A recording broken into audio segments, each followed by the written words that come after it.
Good afternoon, everyone. All right, so the audio appears to be working, as does the video and the camera. So, good afternoon, everyone. Welcome back to another Firestorm Studios live stream. My name is Pat, and today we're going to be continuing with our A to Z of sculpting creatures inside of Zbrush. And as you can probably tell from my screen, we are going to be working on a bug. Hey, Axios Art, how are you doing? Thanks for coming along. Good to have you here. So yes, we're going to be working on a bug today. This is an orchid mantis, and this was picked by the Discord community, where I occasionally will put out votes depending on the letter that I'm creating to see if we can get a bit of feedback on what it is people might want to see.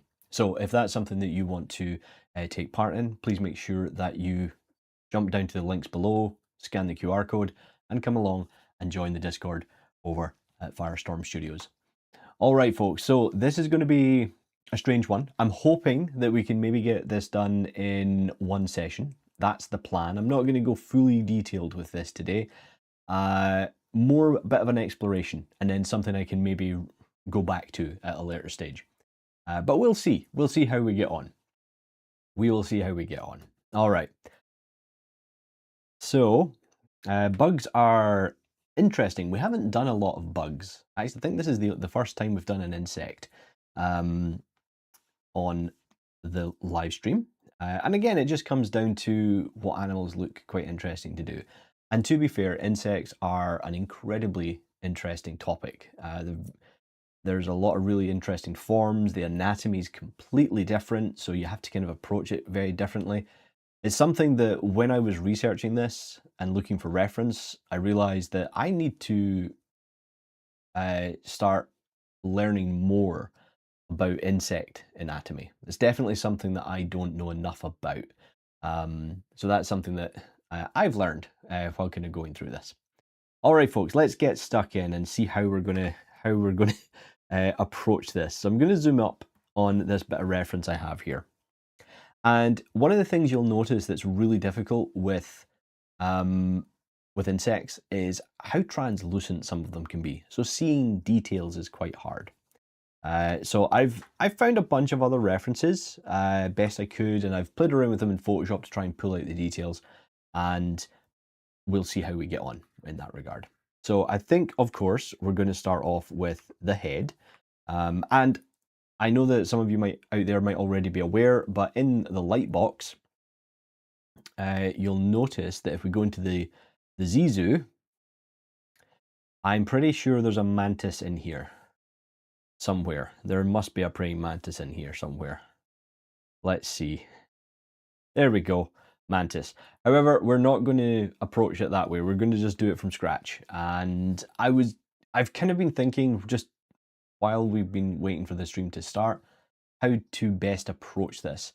And I think I'm just going to go with, I'm not going to go with Z-spheres straight away. I think I'll just start with a sphere and we'll just sculpt the head. I'm focusing and aiming just to sculpt the head today because I find that that's the most interesting part, and then maybe expand upon that at a later date. So let's just jump in. We're going to grab a sphere. And that's the thing, folks. If you're ever unsure about where to start with a model, just start. Just start sketching, start doodling, start pulling things around. It might not look great to begin with, but it'll at least get you started, okay? So we'll turn that into a Polymesh 3D, go into geometry, and we'll go down and we'll turn that into a Dynamesh. I'll hit Shift F to take a look at the resolution. I'm going to undo that, lower the resolution a bit. That's fine for me. And then we'll do a mirror and weld. And I'm only keeping this image up here in the left just so people realize what it is we're making today. I am in fact using other reference that I have off to the on my other screen. Firestorm Studio bug, a bug indeed. That is what we're doing. We're doing a bug. So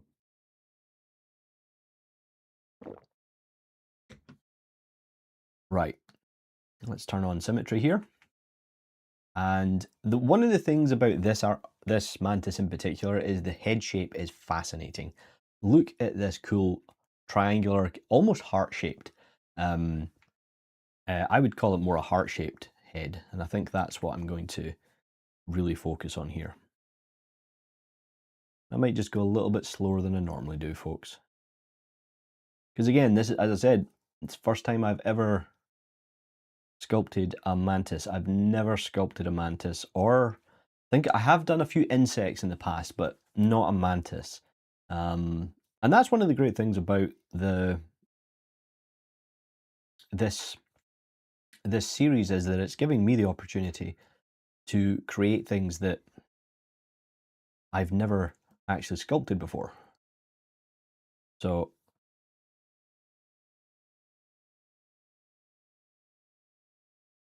yeah, there we go.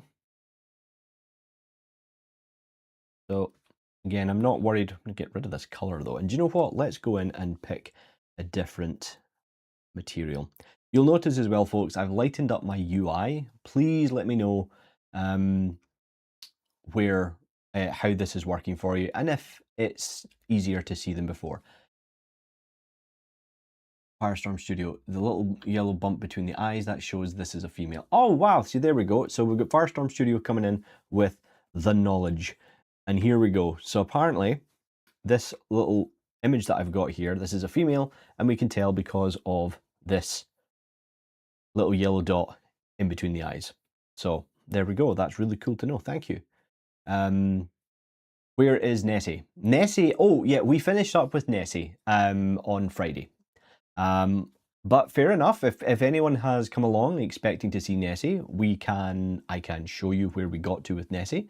Bear with me, I will just load Nessie up just now. I'll show you where we got to with Nessie before we move on. And don't know why that's loading up like that, but bear with me here, folks. Bug ate Nessie. That'd be a really big bug. But come on, let's be honest, folks. Would you not love to see a kaiju battle between Nessie and a giant praying mantis? Okay, so this here is a portrait I did of Adrian Shine, who is actually the head of the Loch Ness project, and I decided he would be the person feeding Nessie the haggis. So if I now zoom out and then we turn everything back on, so let's turn on Nessie, her eyes, the haggis, and the cap, and the environment. And there we go. Oh, where's Nessie's cap gone? There we go. I heard Kronk. No way, did we just get a Art Patma redeemed? It's coming together. Oh yeah. Amazing. You will never, oh, so there we go, folks. This is where we got to with Nessie. And I've decided that with Nessie, I'm going to print a version of her, and probably in maybe 4 or 5 sections, and then I can, you only have sound for you. Plan was foiled. You don't have sound for the chat. I don't know. We'll need to We'll need to figure that out, Patricia, because that was really funny. It came through for me. I heard it, but obviously no one else did. We need this to, what's this?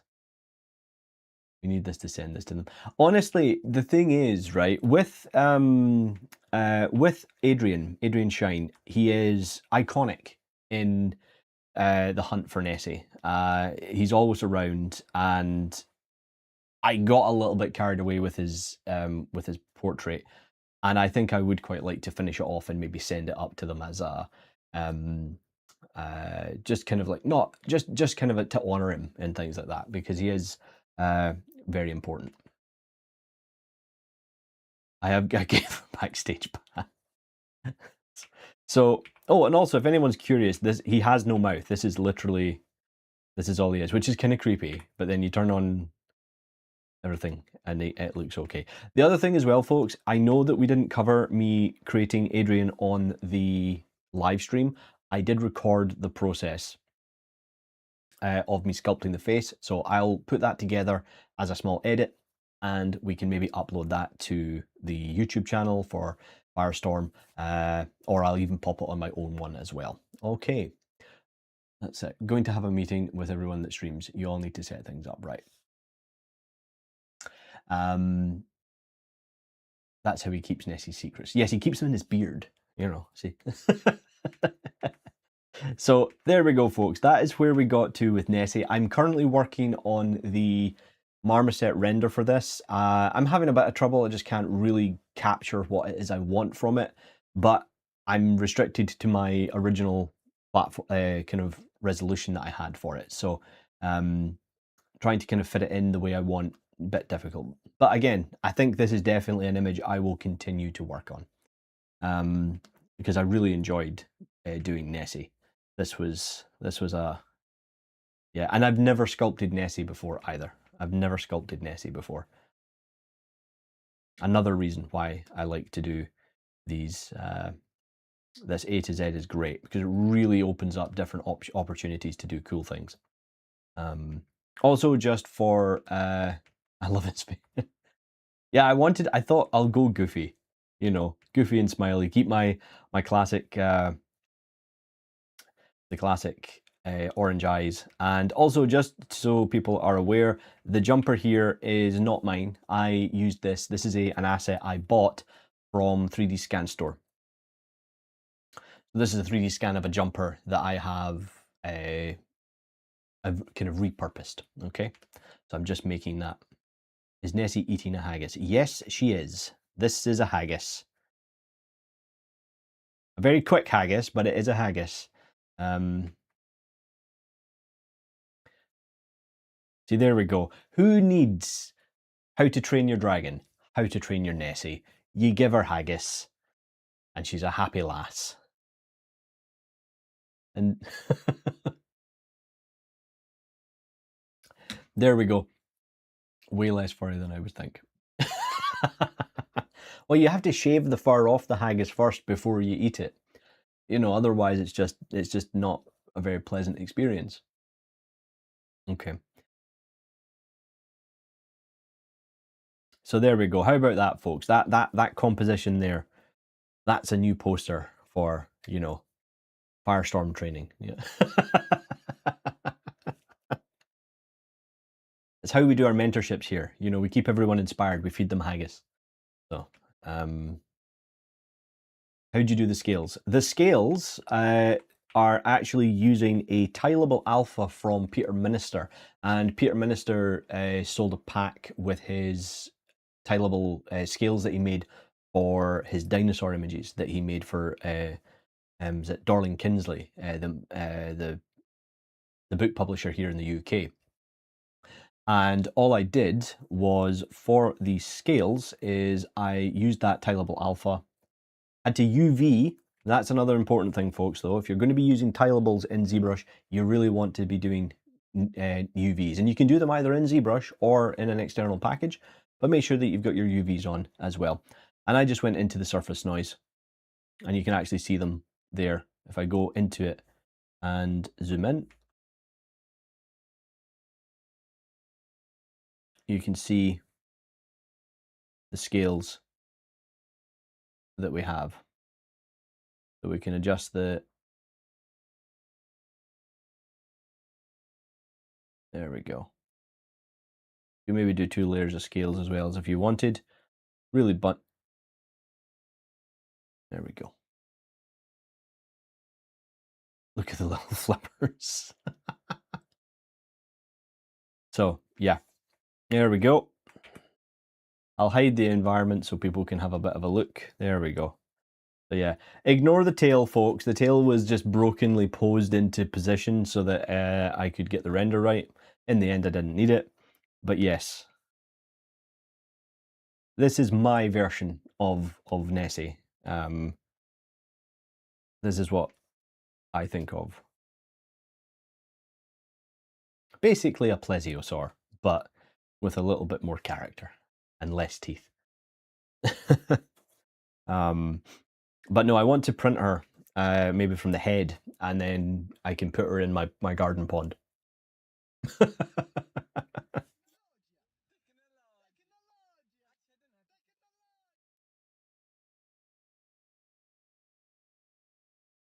Okay, so there we go, folks. That is Nessie. Right, let's get back to the main event. Let's get back to our orchid mantis.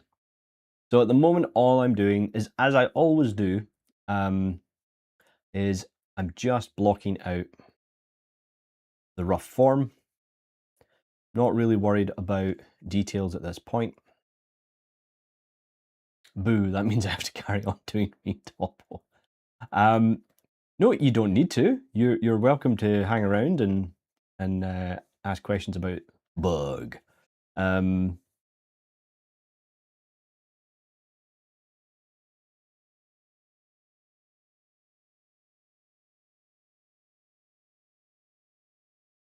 And if anyone's curious as well about the, actually just jumping back to Nessie for a quick second,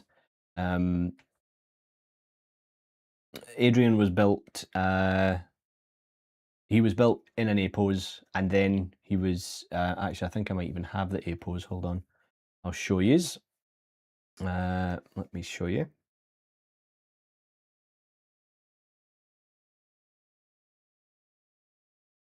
Yeah, there we go.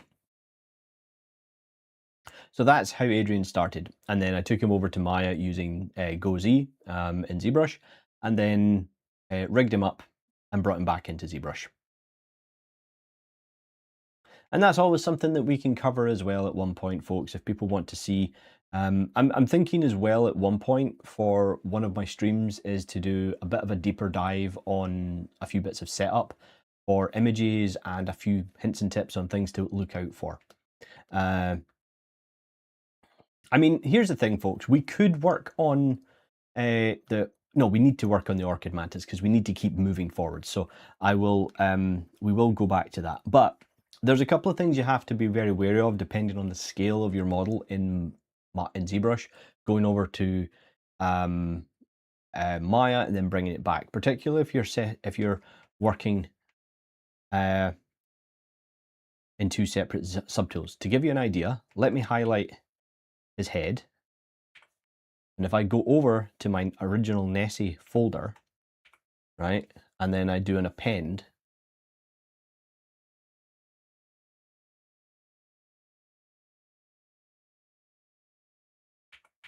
where is it?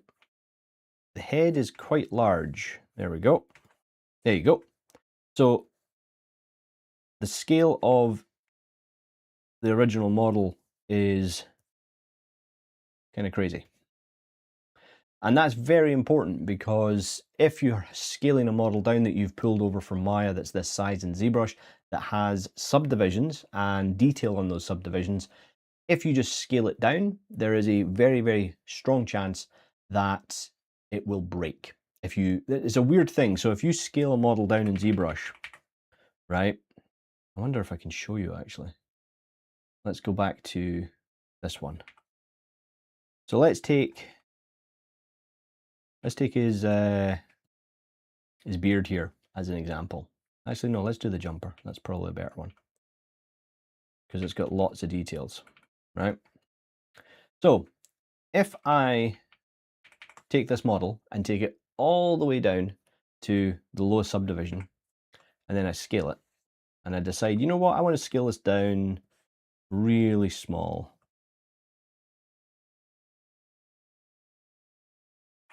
Okay, so now it's probably in the correct scale for my other scene, so it's much smaller. But when I step up the subdivisions, it does this. Okay. So one of the things that ZBrush is really not great at is if you have subdivisions with lots of detail and you scale down at the lowest sub D, it will not be able to propagate that detail back onto that smaller mesh. Okay, it doesn't know what to do with it. So let's undo this. And if you have a model like this that you want to scale down, move it up to its highest subdivision and then scale it down. Because now ZBrush knows what it needs to do at that smaller scale. So now as you subdivide it back down, everything will be fine. And then you can scale up and down the subdivisions as before, okay? This is why when whenever I'm teaching, if I'm teaching a class and I'm talking about, creating a character biped or just any kind of project really, one of the first things you must do is set your scene scale.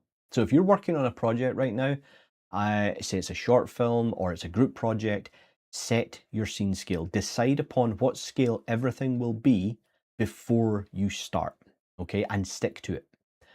There's obviously, during large productions, things do change and things might come in at the wrong scale, but for the most part, you want to ensure that your scale is set and it will remove a lot of headaches further on down the line, okay? So that's really particularly aimed at students who are maybe currently working on assignments right now, projects, group projects. Set the scale. Make sure everybody knows what the scale is. And that's going to be, that can be determined by the team, or it can be determined by one person who says, right, this is how we're going to scale the rest of our project. All right. And my recommendation is to always work in decimeters.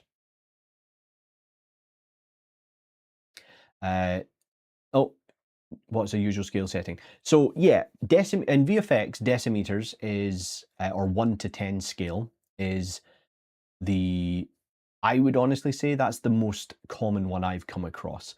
There is a few studios that work differently. For example, Industrial Light and Magic, they work in, even in the UK, I believe they work in inches, and inches and feet and things like that. That's just how their pipeline's set up, I believe.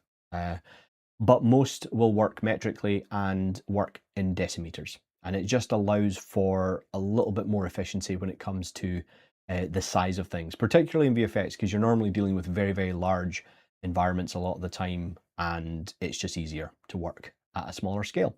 If you're working in games, generally I would say real world scale is the best option. Particularly if you're doing something like, if you're working in Unreal or Houdini a lot, and you're not really going to other places, real world scale is a good shout as well. But for me, I always tend to work in decimeters wherever possible, because I just find it the most efficient and it's what I'm used to. But every studio will have their own particular scale that they prefer to work to. And then they have to adapt or accommodate different studios if they're maybe outsourcing to them or they're sending files across, that type of thing. And another thing as well is if you are going on to into a new job, be it a contract, freelancer, or that kind of thing, ask your client, ask people, what's the scene scale. I do it all the time when I'm doing, if I do freelancer jobs for other studios. When I join a project, the first thing I ask, or one of the first things I ask, is what is your scene scale? Particularly if I'm working externally on my own system, which is rare these days. It's rare that that happens. Normally you're working within their pipeline, but in that event, I always make sure to ask, what scale are you working at? And that just saves a lot of problem, particularly in ZBrush, which has a tendency to destroy detail if you scale models up in the wrong way. Okay. All right, folks. So I think I'm deliberately procrastinating because I'm like, scared. I want to make sure that I do a good job of this mantis, but so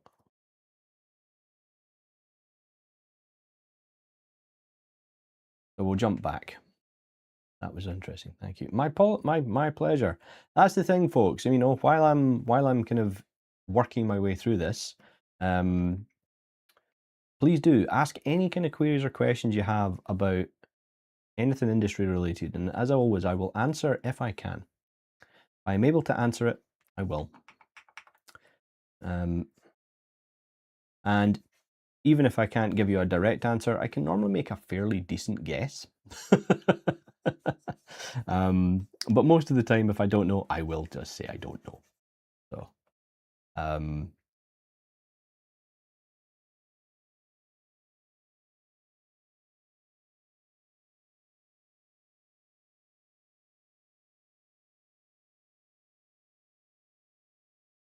So again, all I'm doing here, folks, is just, and I'm just trying to block this all out from one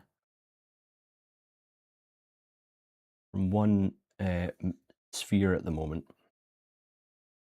And one of the things I will do, I know a lot of the time I've said to people, don't worry about details, right?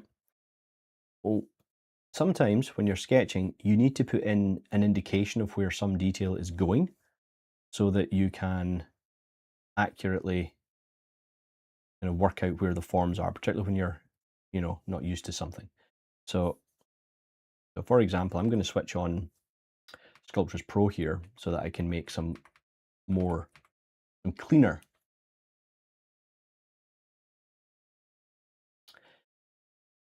Yes, I mean, this is the thing. It's the ironic. This is why at the beginning I was saying I need to learn more about insect anatomy and how to approach it, because yes, you can block them out in kind of rough forms, but I would argue that they work very differently. Like blocking the forms out for one of these is going to be very different to another creature.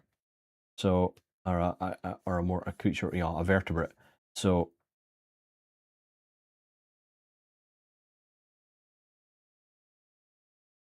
yeah, do you know what? Eric Keller was actually who I was just about to mention, because Eric Keller, I wish I had more time. I should have actually checked out some of his before I did this, because he is the guy you want to go to for insects.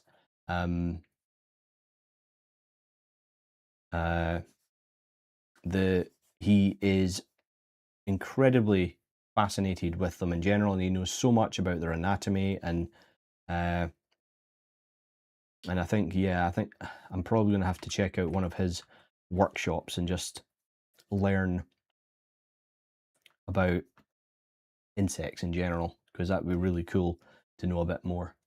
I was thinking of making a bug, but wussed out because it's so complex. Do it! Do it! Create the bug!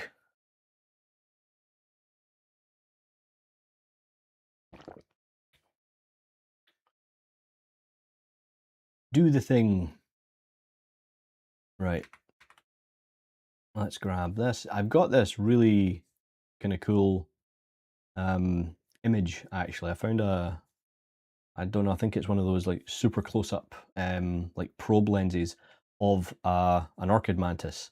So I've got this really cool close-up of the face that I'm using here as reference. And do you know what's amazing about it is that even down to the mouth parts at the front,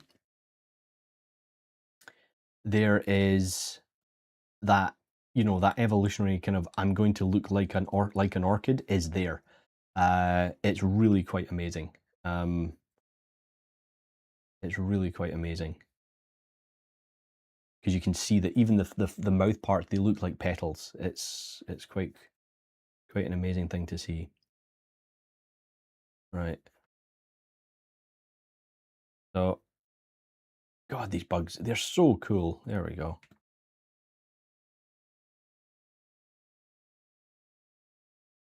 So now that I've kind of roughed out where these sections are going to go, now I can just start maybe blocking out the forms a bit more.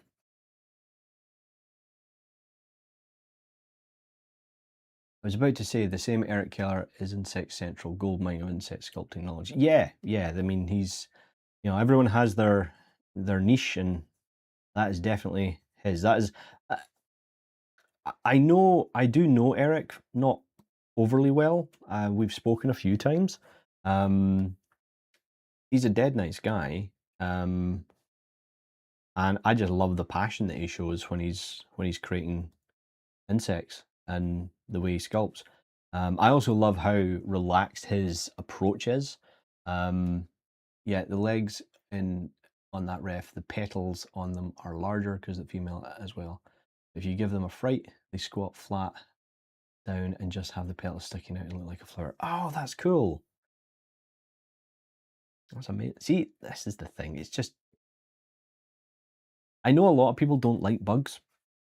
I personally don't understand that. I think they're fascinating. I don't sculpt or kind of create them often, but They are fascinating creatures. They're fascinating creatures.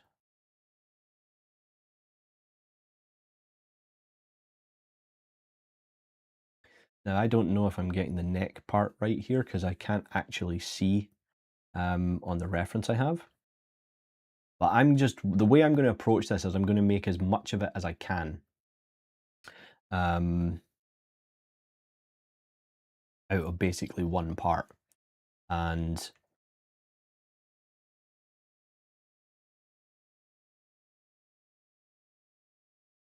see how far we can get today, folks. Because on Friday we're going to move on to the letter P, and we're doing a penguin.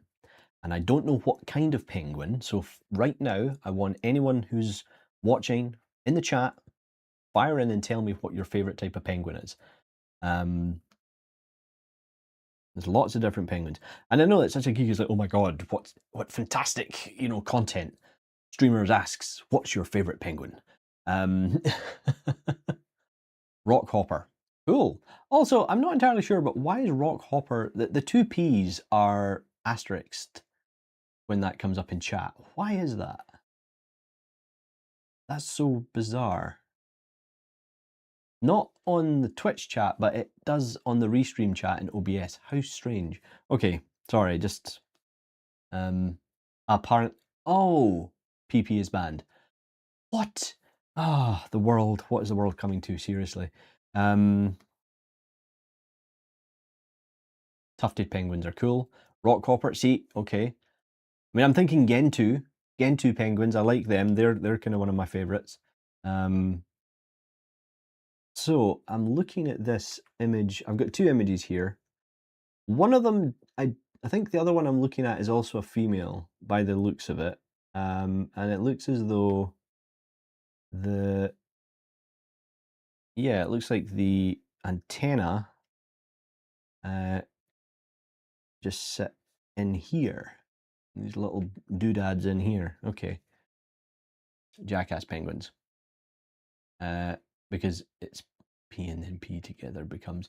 Oh no, I'm aware of why it's banned. I just think it's dumb. I just think it's a bit dumb. But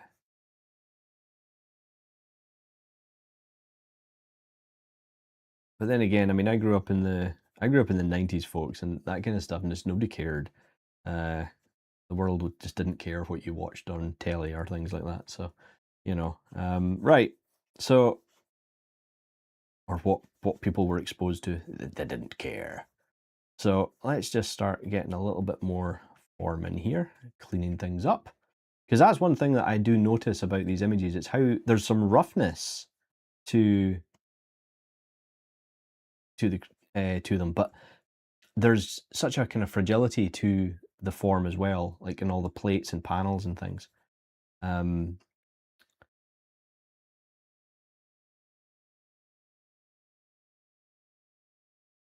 Right, looks like this bit, let's mask this out. Oh, okay, what we got? It is dumb. It is dumb. Okay, yeah, that's looking cool.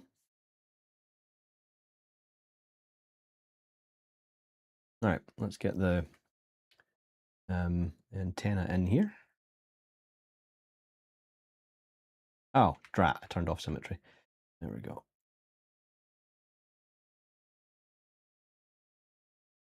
PP head in the 90s. Yep. Yeah, I'm sure they did.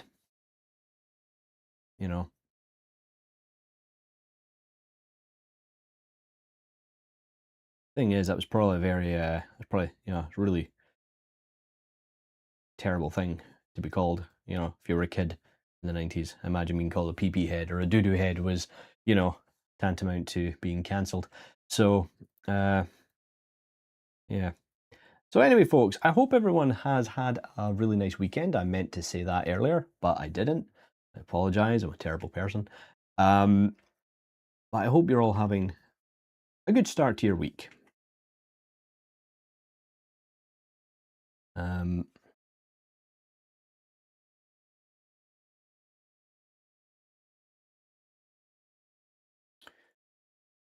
So it looks like there's a little part up here and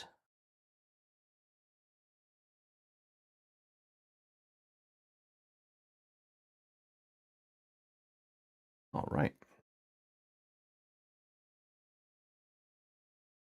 Beavis and Butthead has a lot to answer for. I guess it does. You know, that's the thing. I mean, it's like, I know a lot of people get annoyed when people use like, new memes and things that people will say. Two certain numbers come to mind. But honestly, the kind of things that, every generation has their 6, 7.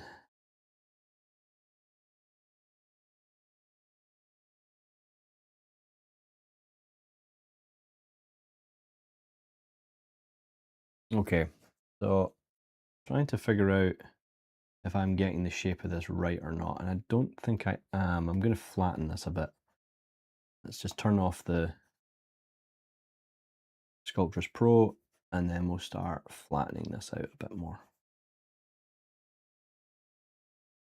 Turn it back on to flatten this part out here.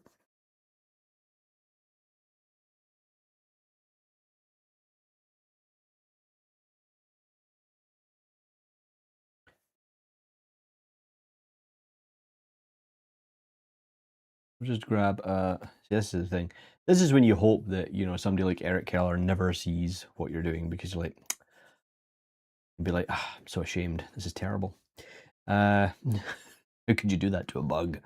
So let's get that smoothed in. Just for, I'm joking, of course. Eric's not that kind of guy. Eric's a great teacher, and you should definitely check out his live streams, without a doubt. You will learn a lot.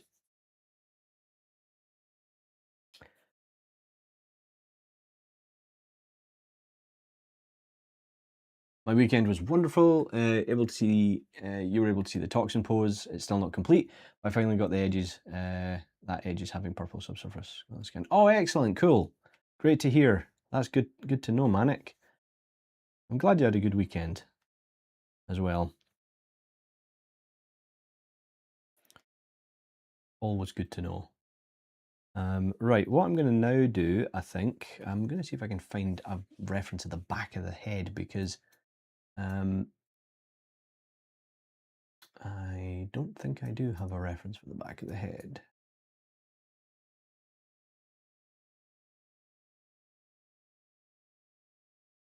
Some of the photographs you find of these mantis are fantastic. They are so sassy looking. Brilliant. Brilliant wee creatures. So they are. That looks okay. So it looks like I can probably add a bit more around here. Burn to this.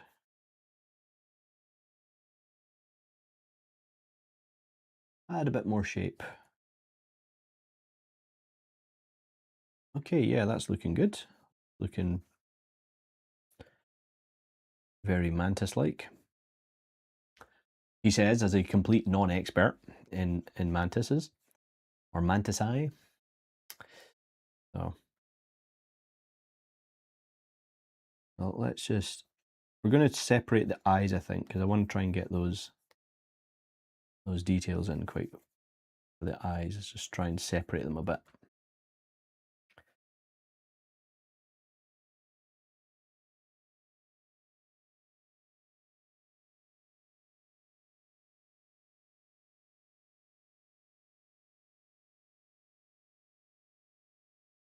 The variation in them is really interesting as well. Some of them are like really smooth and there's not a lot of separation in the plates on the face. But others, there's, they're quite mechanical looking, is the best way I can describe it, which is really cool. Ooh, I'm getting a bit slow down. Bear with me, folks. Sorry about this. Come on.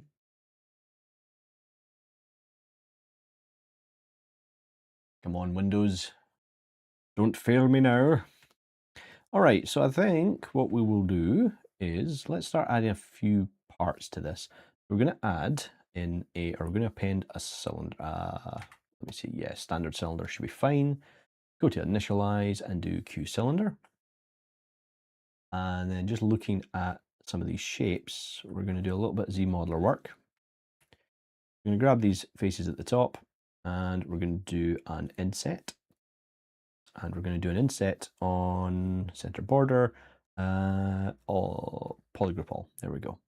So there we do that. And then we're going to do the same with this, but we're going to extrude it down, like so. Then we'll switch over to the edges, insert an edge loop. And then what I'm going to do here is, I know there's other ways to do this. I just prefer doing the selection. It gives me, I feel like it gives me a bit more control.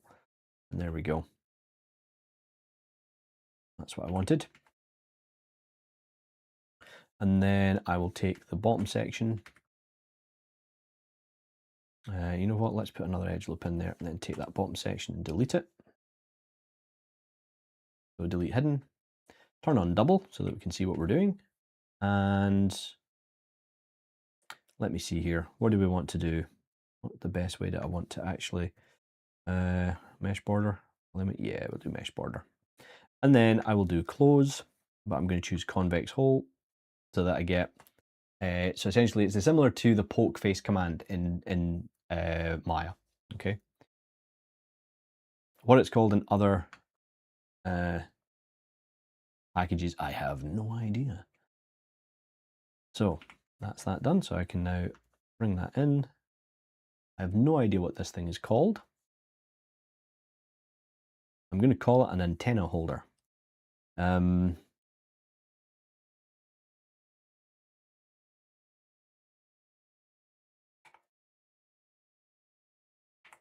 we go.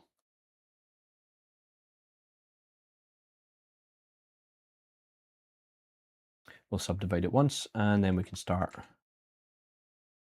breaking up that shape a bit. Because we want it to look mechanical, but the way I always kind of approach things in nature that look mechanical or have a hard surface approach to them is, I think of them as dented mechanical objects. So in this case, it's like, yeah, it was a nice, clean mechanical object, but now it's all dented and a bit softer around the edges. That's kind of what the kind of effect I'm going for with these. Let's subdivide that again. I'm going to turn off my tablet so that I don't get any variation in the stroke. I'm just getting exactly the intensity of 11 as I go around the object. There we go. I'm going to lower that. I'm going to continue that down the rest. There we go.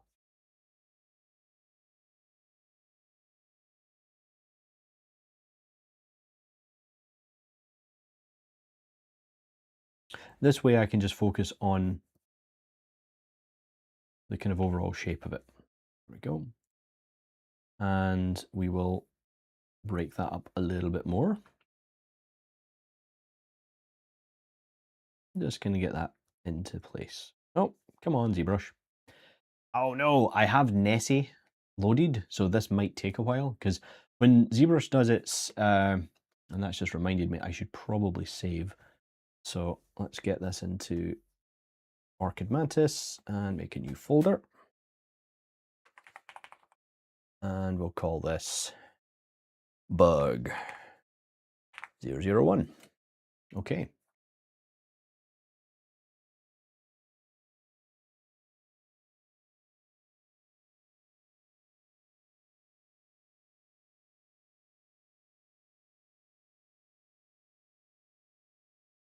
So what are people working on today? Do let me know. I know some people are retopologizing. I don't think they're enjoying it.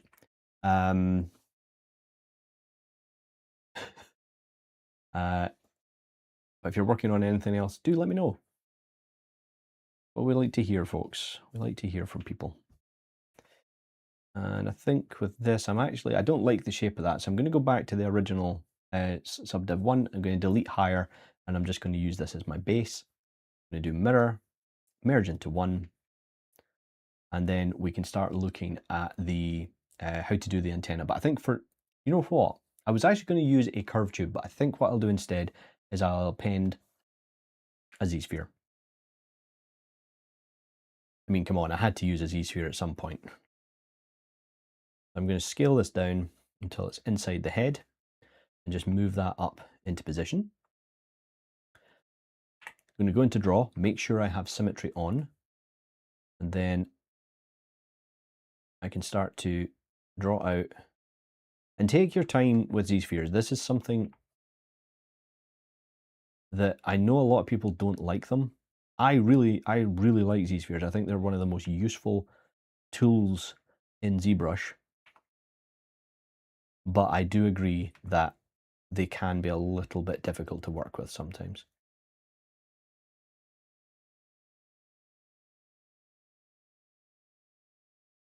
There we go.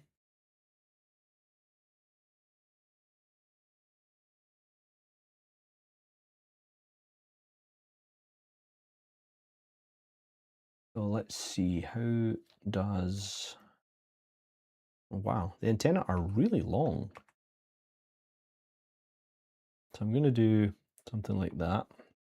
And I'm just going to scale these up a little bit bigger than they probably are in real life, just make it a bit clearer, easier to see. There we go.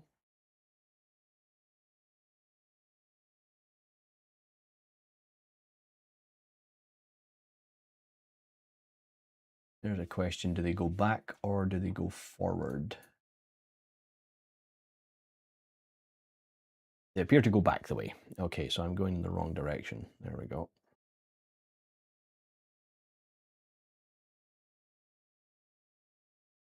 Oh yeah, I can kind of see that. They go out to the side and back.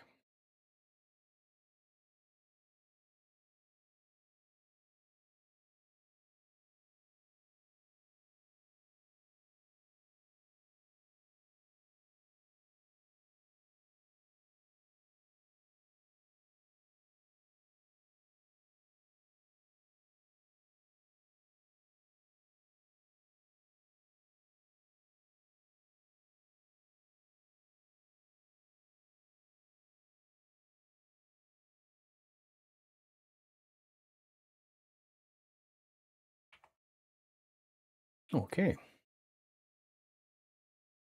So you can see that part of the Z-spheres actually come through the mesh. That's fine. Let's just go in and scale that down until it's hidden inside.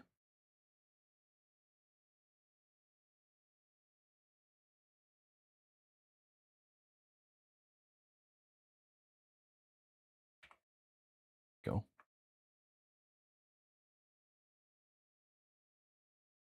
Quick look. Looks like they've got,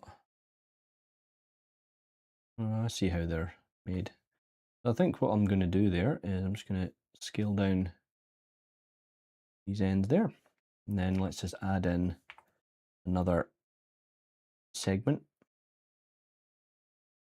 or two. There we go. Right, let's get a little bit more work done on this face. And I think what we'll do now is let's mask out, actually let's make a cleaner line here for the eye.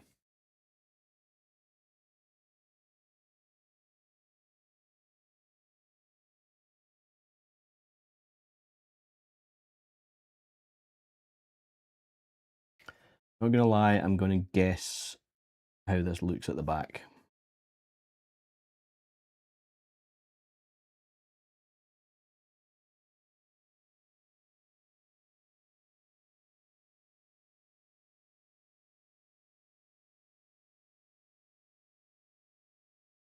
Turn on Sculptures Pro.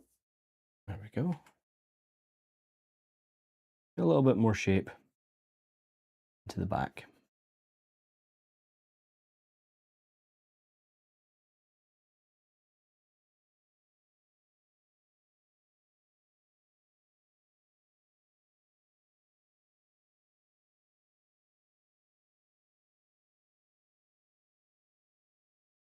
Just going to smooth out this section first before we look at separating it.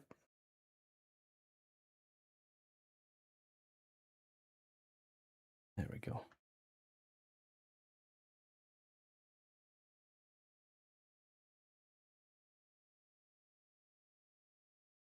We're getting there, folks. We're getting there.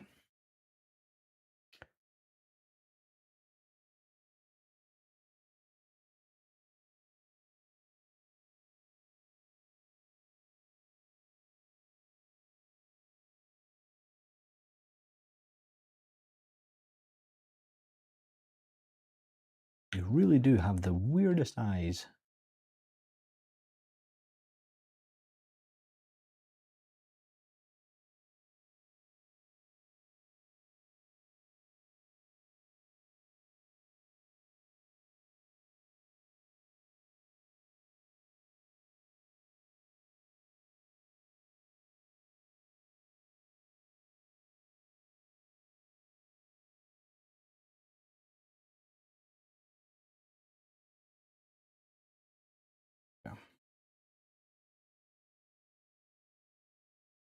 It's getting hot again here. I actually woke up this morning and it was, in comparison, it was actually cold and it was raining, so that never helped. But it's starting to get warm again, so that's quite nice. Nice when the sun comes out.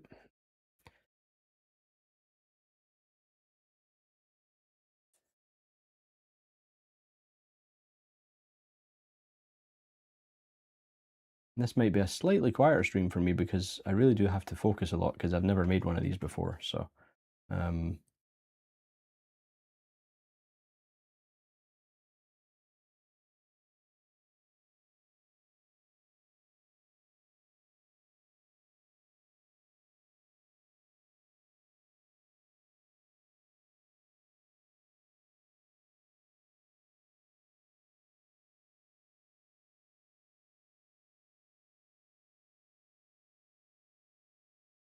and let's see, I think I've got a reference somewhere for the underside of the mouth. Yeah, it's quite hollow in there.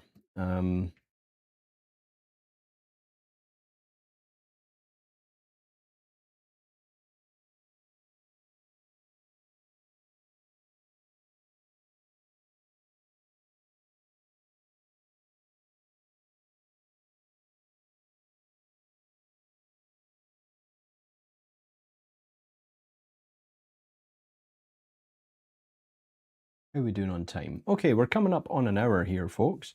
So that's normally my usual cue to remind you all to check out the social media links that you'll find below, and you can scan the QR code. That'll take you to our Discord and all of our various social links that you can peruse at your leisure.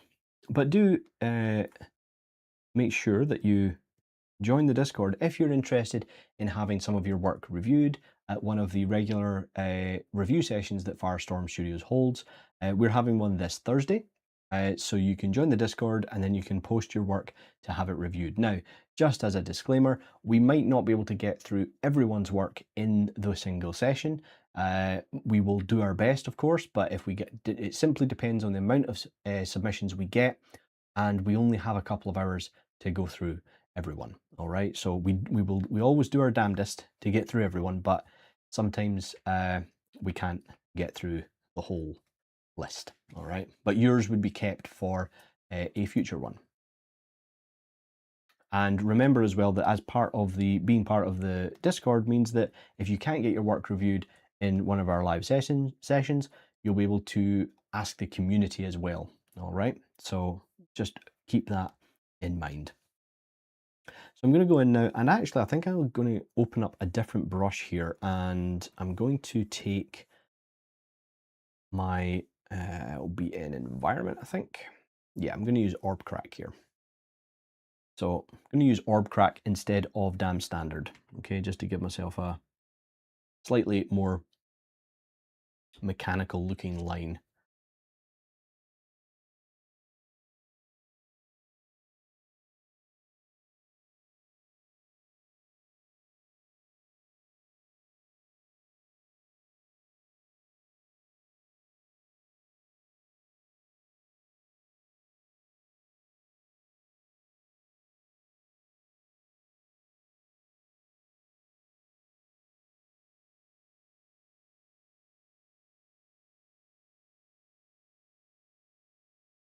think I've actually mistaken part of the lower mouth. Yeah, I think I've brought in part of the like the mouth parts, like the mandibles or whatever they're called. Yes, I have. I've made a mistake. Okay, not a problem. We can fix that. And just get the trim dynamic out and just flatten back this detail.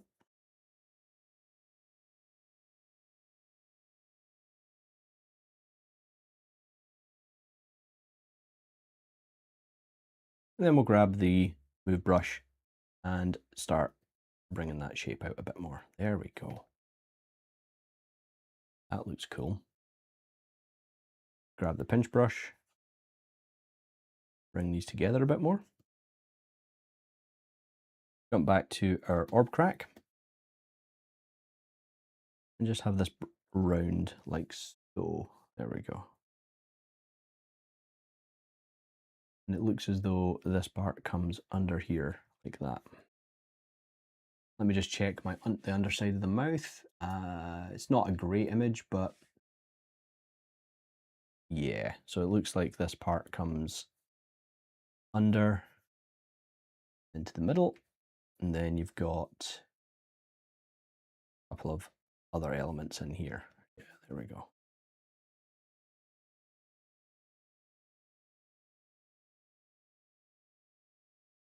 Let's just turn on Trim Dynamic again. Sorry, Sculptris Pro again. There we go. Do a bit of cleanup.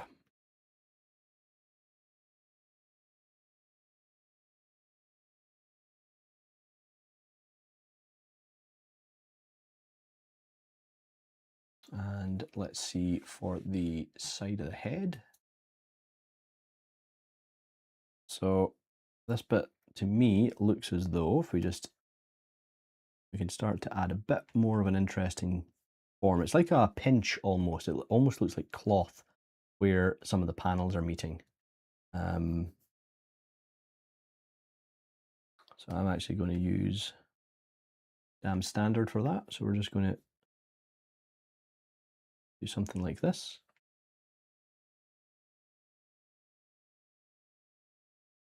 And I need to knew I'd done this bit wrong. I thought there was something weird about the spacing. Haven't got the eye big enough.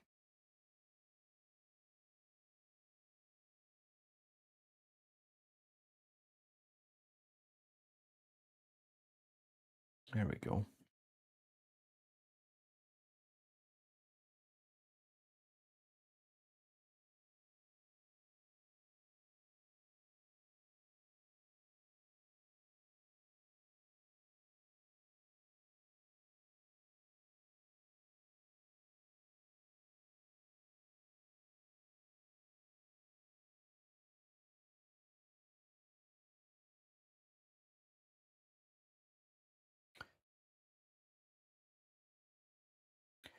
Well, I don't know how many of you watching are gamers. I'm sure many of you are probably gamers in some form or not. I don't know if any of you will be watching the PlayStation State of Play tomorrow.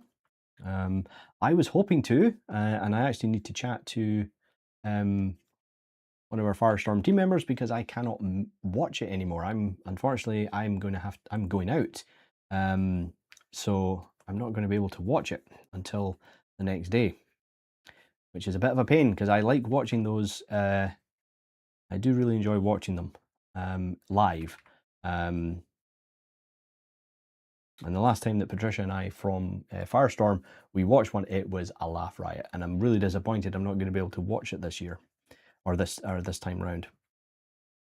Forgot my headphones at home, so lurking for me. Hey, Polly! No problem, lurk away. I'm happy for people to lurk if they wish. There is no need to listen in if you don't want to. You just do what you need to do.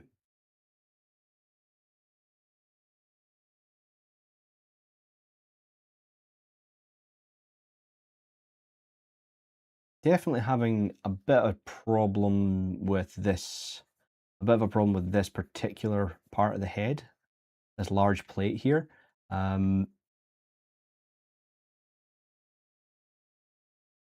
Just I'm finding it really hard to find a photograph that I can get the depth right here. I do not think it's as deep as I've made it there.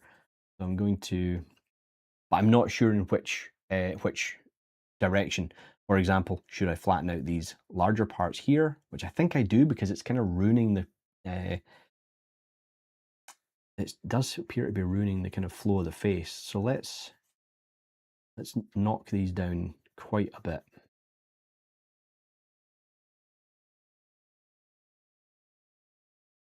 So yeah, so this week I'm hoping the plan for this week, folks, is to do the orchid today, and then we're going to do the penguin on Friday, and then that's going to allow us to move on the following Monday. So, because we've spent quite a lot of time doing multiple days on some of our characters, so I'm going to get it back to the more sketchy, the sketchy feel that we kind of had in the beginning. But again, if you don't like that and you'd rather we spent more time on these, then by all means, let us know. You can either tell us in the chat here, or you can come over to our Discord and let us know. Okay. And one thing I do want to point out though today, I just want to highlight, is that this week, we have 2 brand new streamers joining us. And you will find out all about that when I come back after this short break. So I'm going to go and take a short 5-minute break, and when I'm back, we will have a chat about what's coming up this week on Firestorm Studios and continue with our bug. All right, folks, chat to you in a bit.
All right, folks, we're back.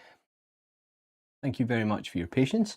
I had to get another cup of tea and close my blind and open my window because it was getting far too warm in here. So we are getting somewhere with our little bug, and I think it's time to maybe start giving our little bug a body. I hate the first of every month. Why, Dennis? I mean, the fact that it's a Monday can't be helping either. But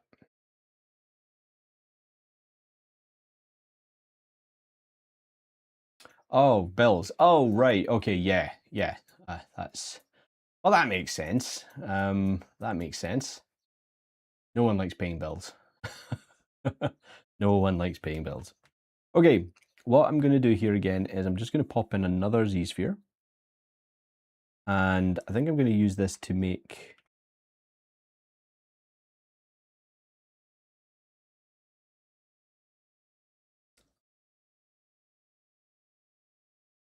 Well, that's true, Dennis. You know, I'm going to use this to make the back of the body here. Although, there we go. I think I'm actually going to do it this way.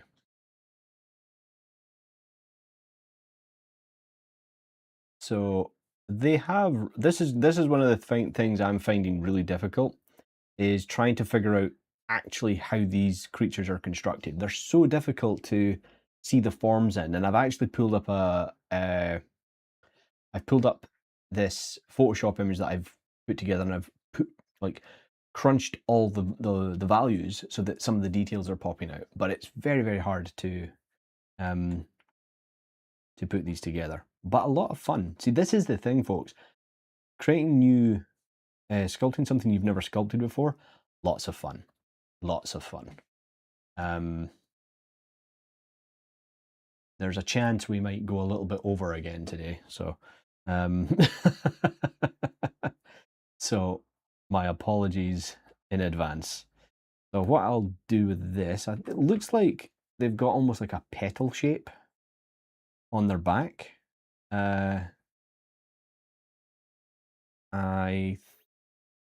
What's it called? I think this is the thorax. I think someone can maybe tell me if I'm using the wrong terminology.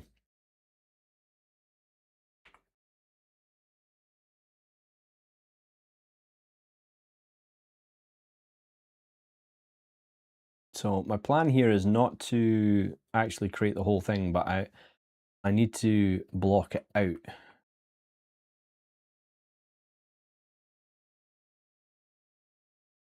That looks not too bad. Just so that I've got something to kind of then work on top of. And while we're at it, let's put some arms in there too. Almost ready to send model to GW. Nice, Dennis. That's what we like to hear.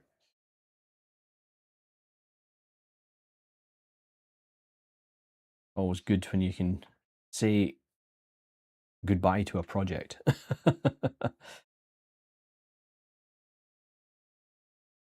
Whoa, that is not what I meant to do.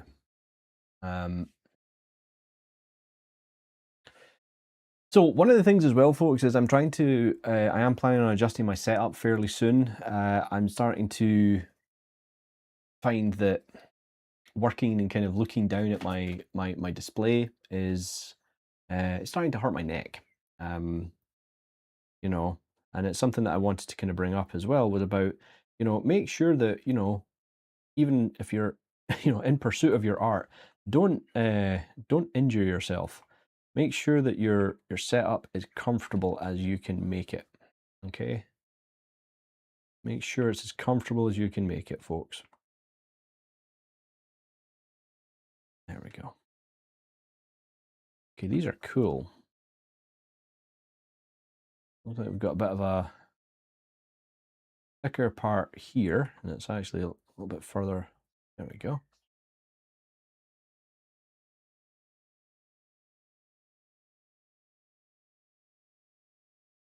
That's definitely wrong. According to, well, again, the photograph I've got of this, it's kind of hard to gauge the exact length because the bug's at a weird angle, so it's a bit hard, you know. I'd hoped I'd finished sooner so I could do some more stuff. Well, it's sometimes nice to take a break as well, let's be honest. Just taking a little bit of a break can help. So, but yes, the other thing I wanted to mention, folks, as I promised, was this week we have two brand new streamers joining us. So on Wednesday at 9 o'clock UTC, we have Holly Watt, who is going to be working inside of Maya, and she's going to be covering how to create some really cool environments. So please do make sure you join in and show her your support. And then on Thursday at 11 a.m. UTC, we have Paige Imperial, who's going to be doing some 3D animation fixation, as she's titled her stream. So again, please make sure that you tune in and check that out, and show some support for our two new streamers to Firestorm Studios. We're very, very happy to have them. It's really exciting to kind of have more people in the team so that we can cover more topics that interest more of you outside in the industry, and obviously, you know, just in the community as well. And later on in the week, I will be back here on Friday, and we also have Pete. He's going to be streaming on Friday evening, and we also have Andre coming back for one of his Zbrush sculpting chill sessions at 6 o'clock UTC on Saturday. And of course, we have our Thursday review session. That's going to be at 1 p.m. UTC. Make sure that you tune in for that as well. All right. They're generally very popular, so I expect to see a lot of people there. All right. Okay. So that's me done my my marketing bit.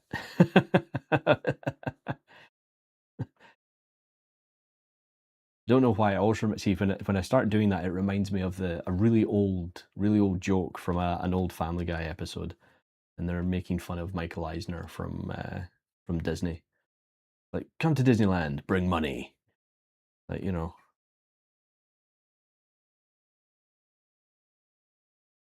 But we don't expect you to pay for our streams. You know. Okay, we have our rough sketch of our creature. I'm just going to kind of leave it in there, and then I'm just going to work around it. So I'm going to append a polysphere, and we will, I think, yeah, we'll Dynamesh it again. Let's Dynamesh it. Let's just go straight into Dynamesh rather than messing about with that. What's this? That's true from what I know, like with the fast passes and the like. Oh, right. Yeah. I mean, it was... yes, it was quite true. He was very money focused. He was very money focused, but then again, you know, that's just capitalism for you. So there we go. Let's do a mirror and weld on that, and now we can start bringing in some of these shapes. Let me see.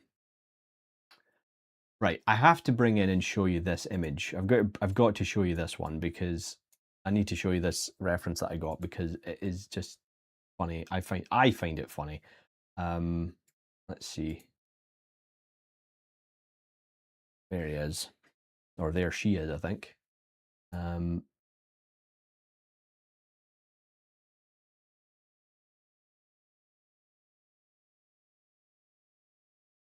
This might be one of my favorite photographs of an orchid mantis I've ever seen. Look at the sassiness. Look, you know, if it could do this, it would.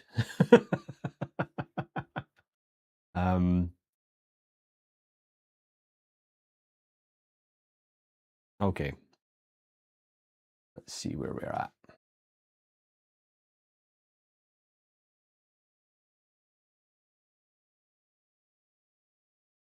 Okay. So let me just zoom in on this bit of reference I've got. Try and see if we can block out the back.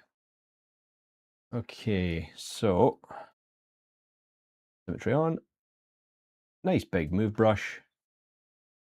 And I'm just going to go a little bit crazy. There we go. Straight in, create that leaf shape. And looks like this comes just behind the neck. Doesn't appear to be much of a gap. It seems to, it looks like it just kind of comes up to about here. There we go. We might keep the body part here as just like the skeletal part and then just kind of go from there. Or like the exoskeleton. There we go. If we can get one from this front, see what this looks like. Okay. Looks like it curves around. It's almost like it's carved out. So let's do that. Let's carve out this shape. It's carapace.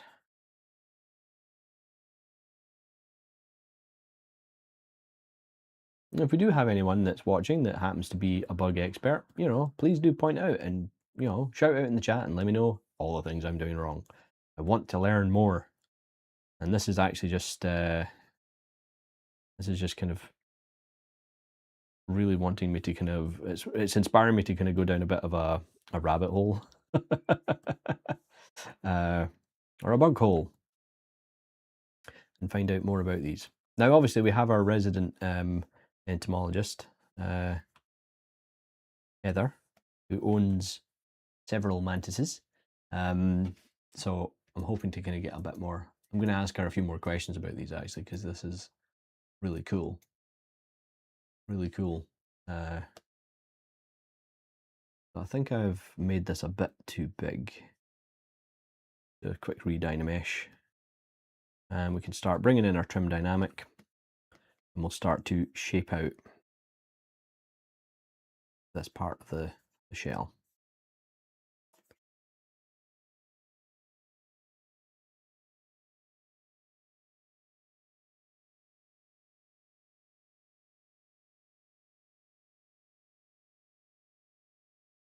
I think I've made that too long.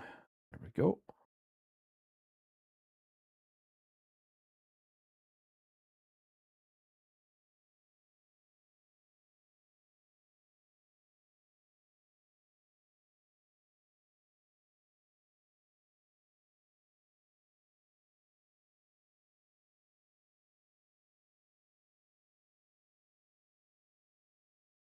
Yeah, I think I'm going to delete some of these. Take it to there. And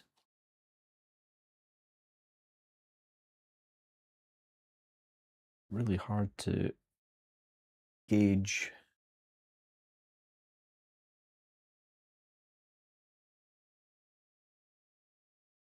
a decent image. Okay, so yeah, I think I've got the, I think I have got the arms in the right place. I'm just trying to figure out where this part ends. Okay, I think this needs to come up much further. So let's just turn on Sculptris Pro and just smooth that away. I think it needs to come to about here for this kind of leaf shape, and then bend down like that and curve around. And let's give that a bit less of a hump. There we go. That's looking better. There we go. Excellent. All right, let's do new Dynamesh. And we will repeat what we did before. We'll just try and get a little bit more shape into this. There is a line by the looks of it, I think. Around about here.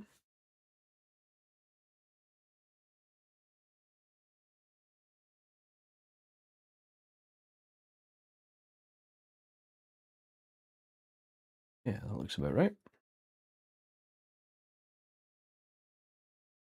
And you'll see what I'm doing there is I'm taking my trim, my dam standard, and just using the Alt function of it just to kind of create a bit of a ridge.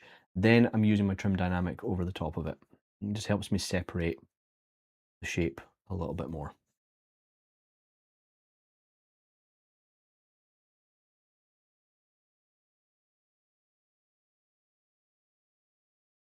Need to do a little bit more of that up here, so we're just going to kind of dig in to there. Get the feeling that this does need to be wider though, like or rounder at the top. That.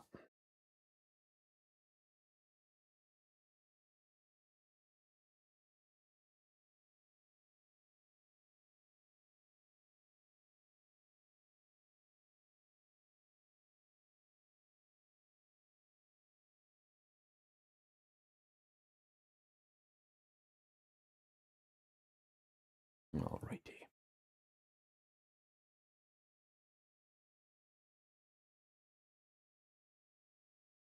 So let's take the underbody here and let's actually just turn that into a adaptive skin. So we're going to take our Z-spheres, we're going to take the Dynamesh resolution down to 0, leave the density at 2 and hit preview. That looks fine to me. Just hit make adaptive skin and then we can append that into the rest of our mesh, and then we can probably just get rid of the Z-sphere.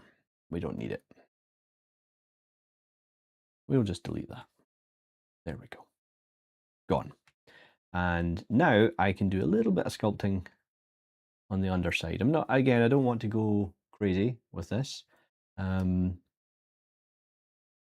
I could see any of the detail on these wee creatures, I swear, they always sit with their arms up like this and it's up against their chest, so it's really hard to see the interior part of their neck.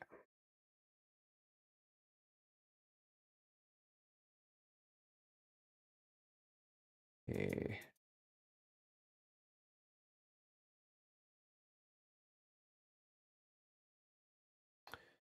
So let's see, let's just get a little bit of sculpting going on here. Delete lower.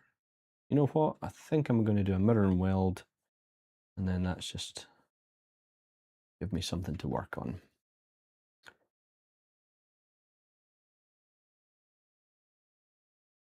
Let's see. I have no idea if I'm getting this right.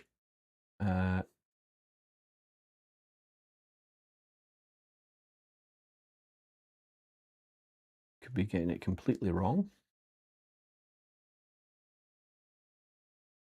We're not going to see much of this anyway because of what the area that I want to focus on for the sculpt, but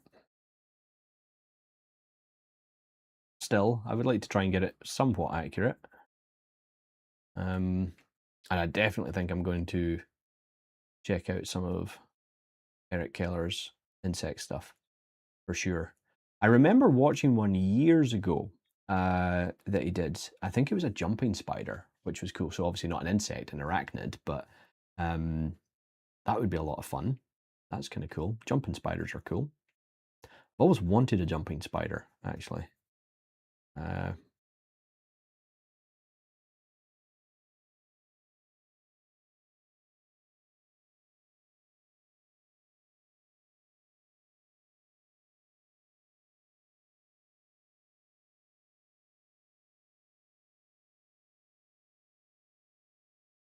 And I'm not going to lie, I'm just making up some segments here. I have no idea if they have these or not, but I can't find any other reference. I'll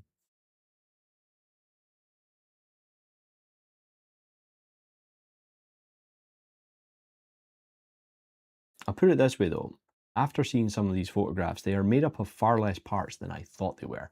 I thought they would have been made up of lots of segmented sections, but there is a lot there, but not nearly as many as I thought there would be.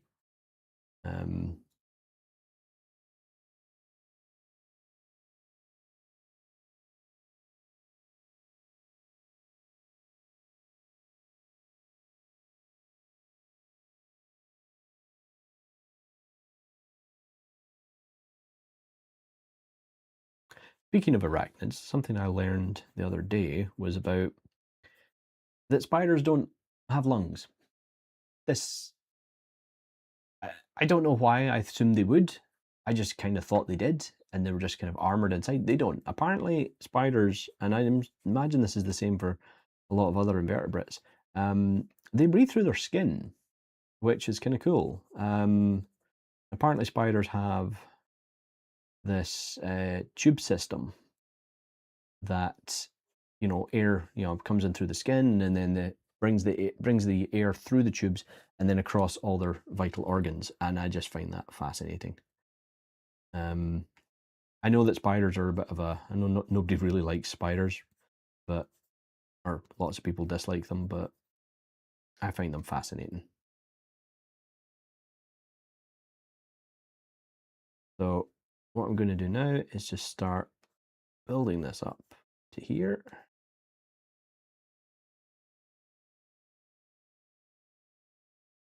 think we'll go down about that far. Because again, I want to watch my time. I don't want to go over the top. That's looking kind of cool. That gives us enough that it looks like we've maybe built more of it than we have. They are neat. Phase Caldera. Thank you. Yes, they are. They're cool.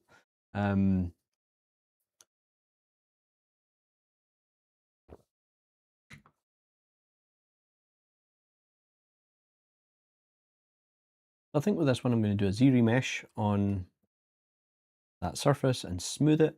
And then we'll go into deformation and just do, let's try a polish by feature. There we go. And then I can take I'm going to use the orb crack again. I know it's composed. Oh, it's because Sculptress Pro was on. That's fine. Just using orb crack to outline the shape in a bit of a cleaner way.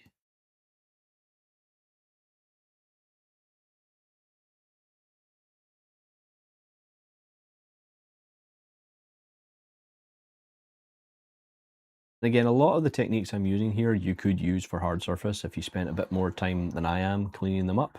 So that's something I've always kind of wanted to try and kind of instill in a lot of people, is that, and this is inspired by a friend of mine and a very incredibly talented artist called Paul Melender. And I love his tagline on LinkedIn. And it's something he's always like, when people ask, it's like, label yourself, what are you? And he just says, I'm an artist. Shouldn't that be enough?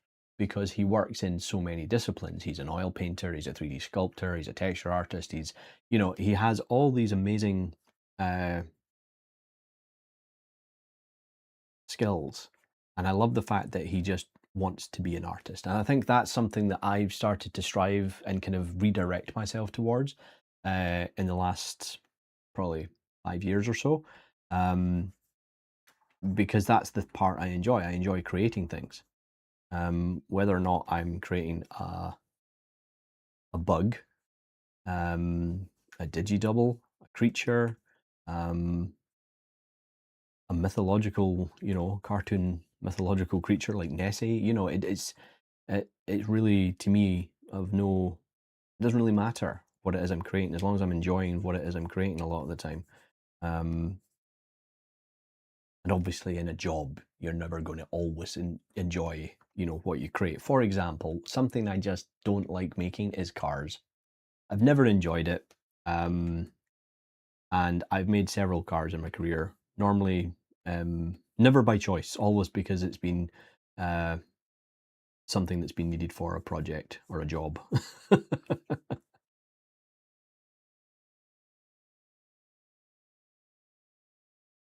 But cars are an important thing to learn how to make. So definitely worth doing.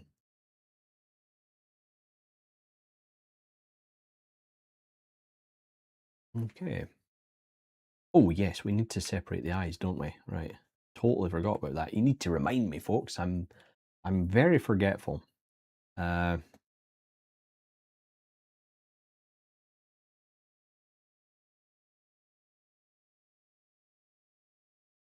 Very forgetful.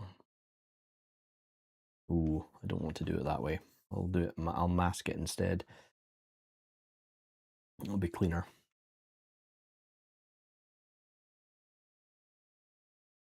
So now that I've done that, I'm going to use the mask pen and just start cleaning this up. So all I'm doing here, using the mask pen to remove the part of the mask, the mesh that I don't want. Then I'm holding in Control and Alt and then tapping on the surface to sharpen the mask, okay? And that just cleans up the edge a little bit more.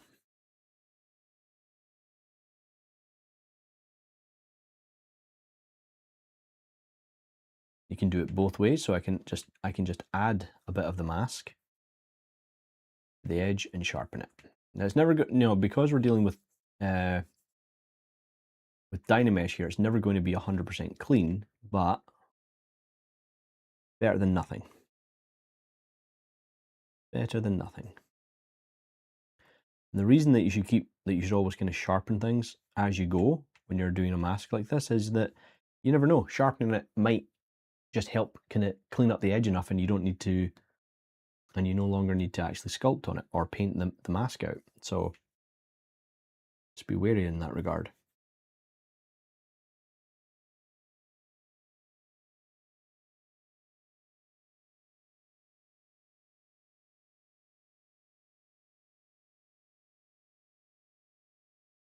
Okay. So I've now inverted it, and I'm going to take another look and see if there's any bits that I now want to repaint, which there is. I'm just going to clean up a few other areas. And here we go with the autosave.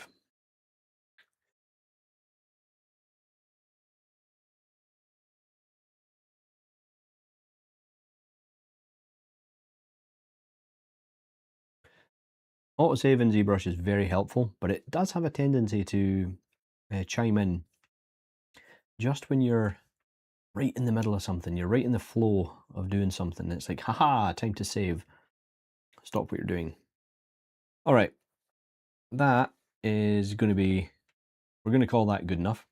And I'm just going to hit Control W to give me 2 polygroups. And try that again. There we go.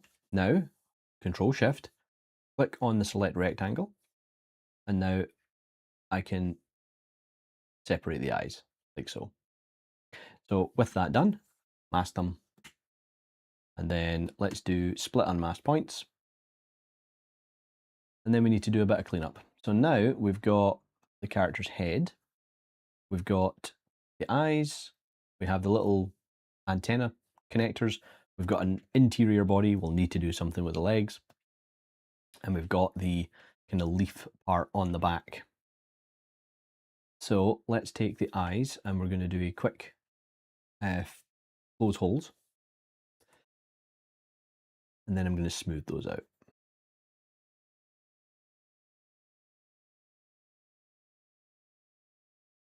Make sure we get a bit more intensity on the smooth.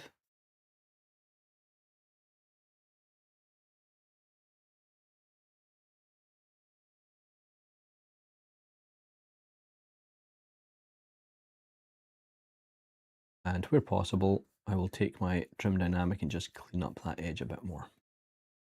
And then once we've got that hole filled, we can go to Geometry, Dynamesh, and we'll just re-Dynamesh these. Slightly higher resolution. Let's do a picker. It says 128. There we go. Perfect. Go back to the head, and we're going to do the exact same. Turn on double. I'm going to do fill hole, or close hole. There we go. And we've also obviously got quite a thin part here, so I need to be a bit more careful, but we will still smooth up, shore up and smooth up the edges. I'm regretting these kind of little thin parts now, if I'm being honest. I'm just going to be really gentle with how I smooth them. And then I'm going to take the inflate brush, set that to 5, and I'm going to turn off use tablet. And that way I can just, when I inflate, I'm inflating in exactly the same amount every single time. So it keeps it more consistent. Then I can just turn use tablet back on, so I get my pressure sensitivity back. This is the kind of thing you could set as a macro or a hotkey. I just prefer having it as a UI element. Okay, so now that we've got the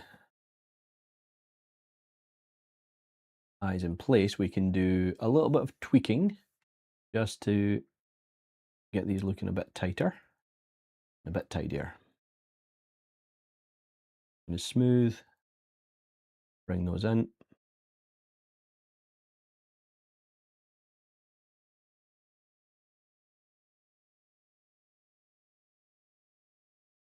Try not doing that with a really sharp focal length.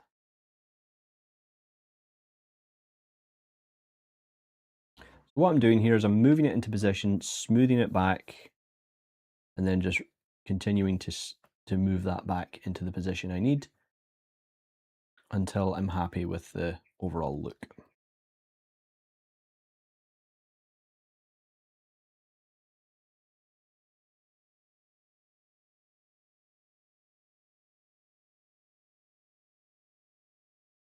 Let's hide those antennae so we can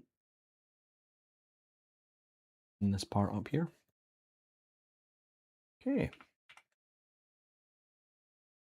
How are we doing for time? Ooh, 1 hour 46. Looks like we're going to be going over a bit here, folks. So bear with me, actually. I think I need to sit down now. So I'll be back in 2 shakes. I'm just going to jump over to the break screen until I adjust my desk.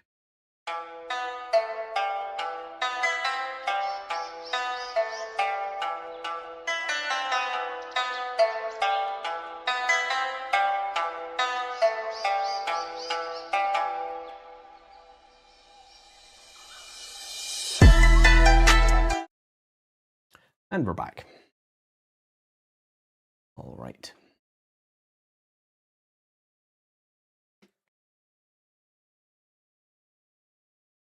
So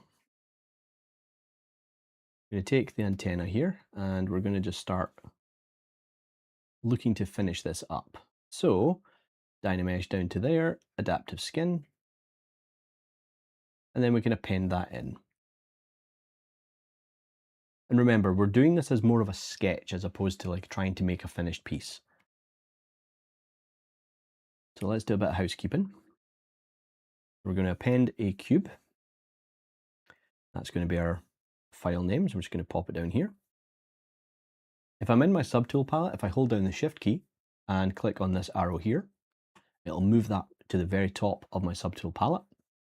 And then I can go into save as, and it's just a bit easier to move things around. So that's the wrong folder. Where are we? Orchid Mantis. There we go. Bug 2.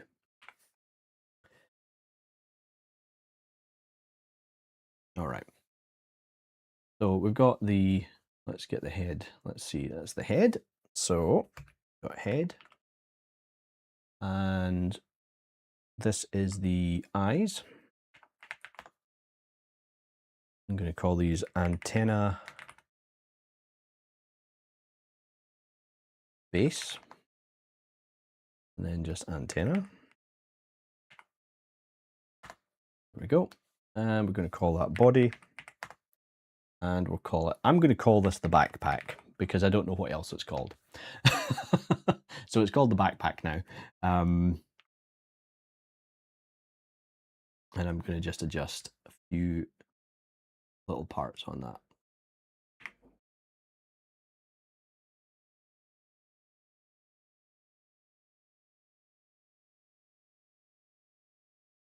I think as well, I've been a little bit overly mechanical with, with this bit. This looks a little bit softer. They're very delicate looking creatures, actually. So I really want to make sure that I'm not making any lines overly harsh and making sure everything's nice and smoothed. And we can do that using the deformation palette, and we can just polish them off like so. And then let's take a look at the body. Let's do a bit more finessing of the shape. Just filling it out.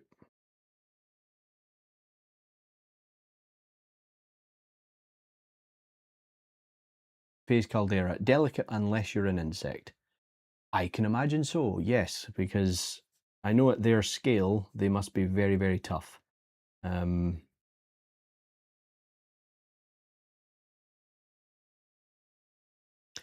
They are, I mean, they're fascinating. They're fascinating creatures, they really are. So I'm just going to take my pinch brush and clean up some of these areas here. There we go.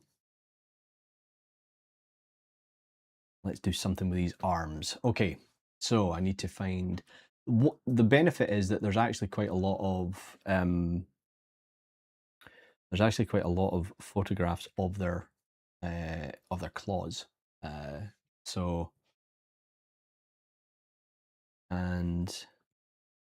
it's in sections. So what I'll do here is I'm going to separate. Oh wow, yeah. Let's take these parts. That's one section. And these are going to be another section. And I think what we'll do here is we'll separate the arms completely from this section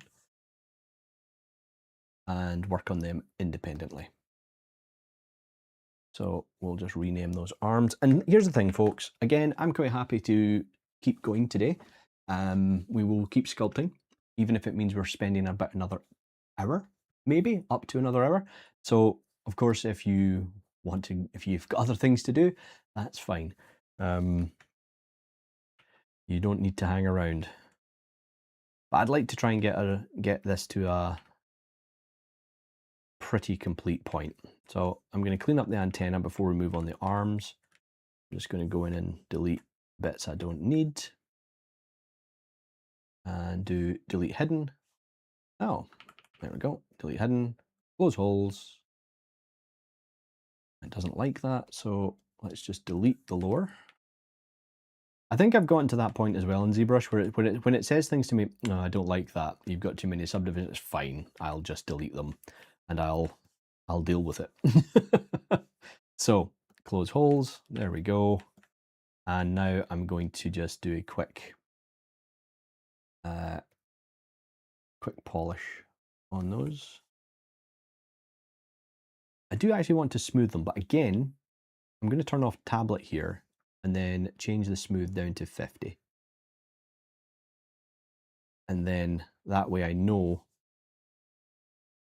I'm getting the exact amount. And let's lower that smooth again. Let's go 20, around 20. There we go.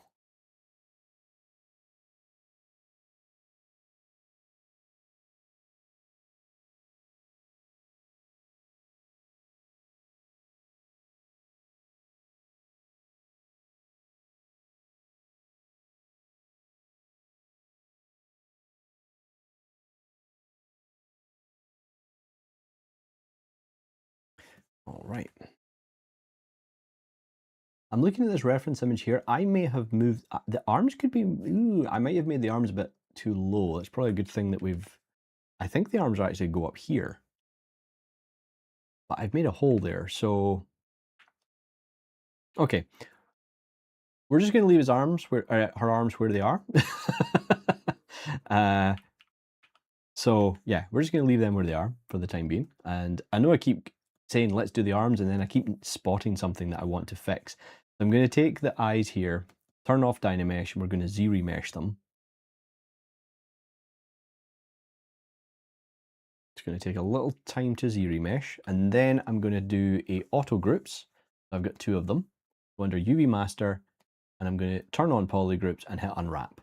That's going to give me 2 really fast unwrapped sections, which I can then subdivide even more. Now, if I go under the surface option here, go to noise, and then go to frame, I'm able to kind of give myself some proper clean UVs. Now, if I go into noise plug, a window is going to pop up that you will not be able to see. I apologize for that. That's just the way that kind of ZBrush kind of tends to do things, but bear with me and I'm going to find the shape I need. Hex tile. Okay. So what I can do with that is I've done this hex tile shape. I'm going to change my mix basic noise down to 0. You'll just be able to see it here, but if I change the plugin scale and scroll down like that, then if I start to actually increase the strength, you get to see something like that. Okay, but what we're going to do instead here is I'm just going to choose OK, and then I'm going to choose mask by noise. And you can see that it's not really giving us enough resolution, so we're going to undo that, subdivide the mesh again a couple of times, and then hit mask by noise. Because what we actually want is a nice clean shape like this. So the individual sections of the hex pattern are masked, so they're not going to move. But if I now go to deformation, scroll down, and then choose something like inflate, I can inflate the eye out just a little bit, and then I can do a quick polish. I've got to be really careful because it can take a little while to polish things at high resolution, so be very careful in ZBrush. And there we go. Not as small as they probably should be, but there we go. I can undo that mask. And now I can take my standard brush. What I'm going to do here, drag rectangle, nice soft alpha, and I'm just going to make that little divot in the inside of the eye. I'm going to repeat that like so. There we go. Okay. So let's now and the other thing as well, folks, is that the great thing about that surface noise is that I can go in and say surface noise, and I can just do my own little adjustment here. So I can push the noise strength up, play with the scale. Then we can actually take this curve and start to give ourselves a surface finish. And that's instantly going to give us free detail. Okay. Phase Caldera, that's sick. Thank you. It's a really useful tool. It really is. It's a really helpful tool. And the thing is, at the moment, this is a bump map. The eyes, that's actual moved physical geometry, but we have had to push the eyes up to 9 million in order to get that detail. If I'm being honest, if you were doing this in a production environment, I'd recommend doing that as a texture map in Imrie or Substance Painter, okay, to get more resolution or something as minute and fine as an insect's eye, okay? Then I'm going to take this here, I'm going to do the same thing. I'm going to go into surface noise, and I'm just going to start adding some cool details.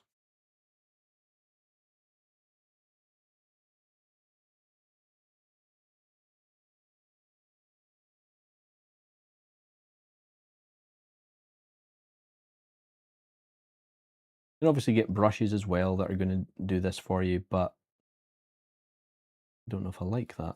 Cancel. There we go. I'll do that in a second. I'm going to do the arms. So now that we've got the arms, let's separate them. So we're going to take an approach we're just going to do a close holes and then smooth that off at the end. And then I'm going to start shaping this out. But they're very, very, again, they're very, very fine shapes. So I think I'm going to inflate them first to get the shape I need.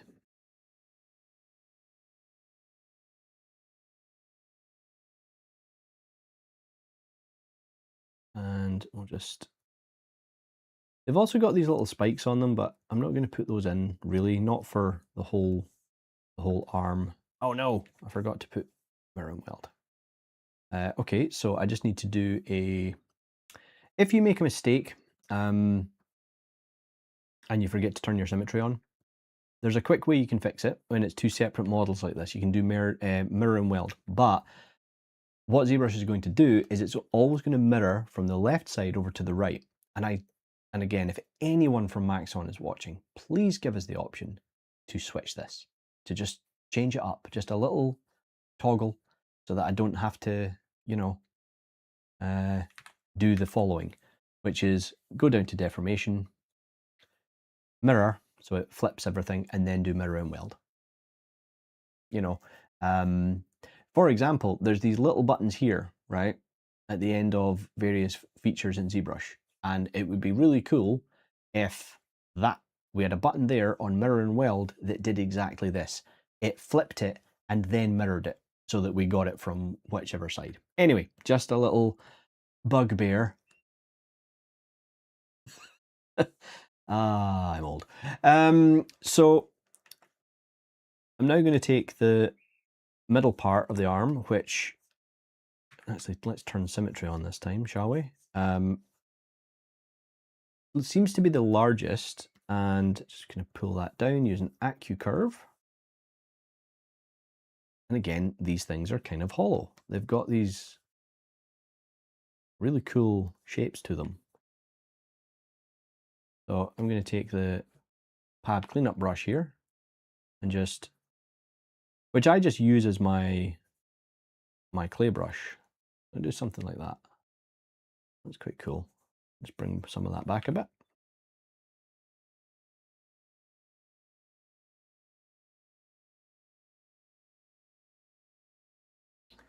And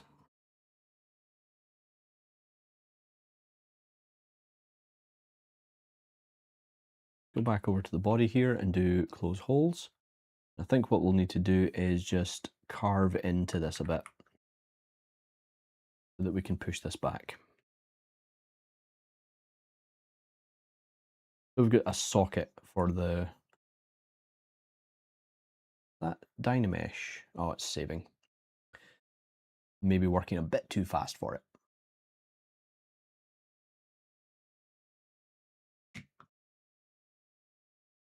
Okay.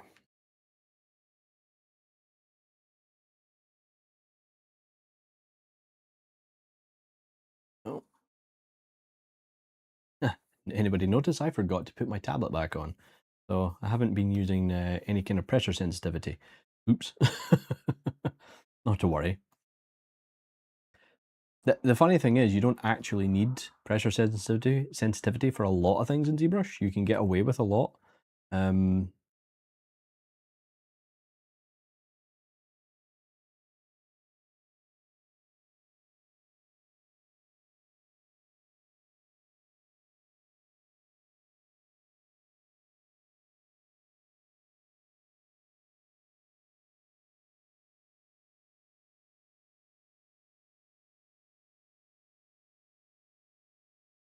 Okay.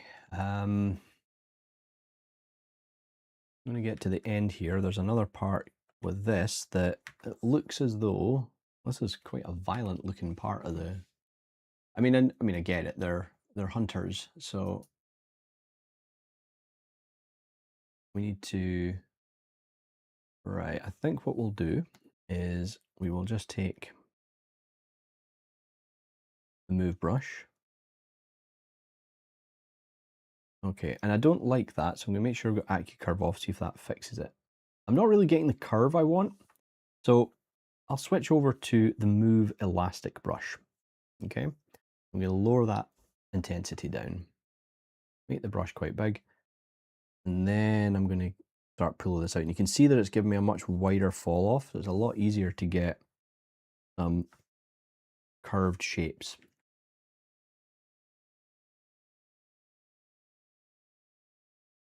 And then I'm going to take Dam Standard.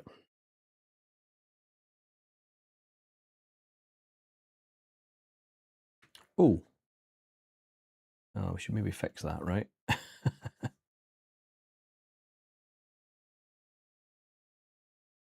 Fix that. There we go.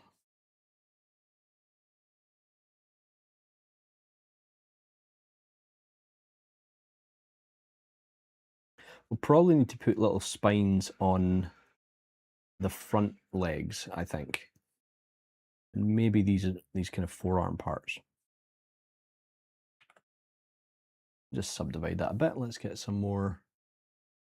This must be the, quite cool. This will be the petal effect that Heather was telling us about.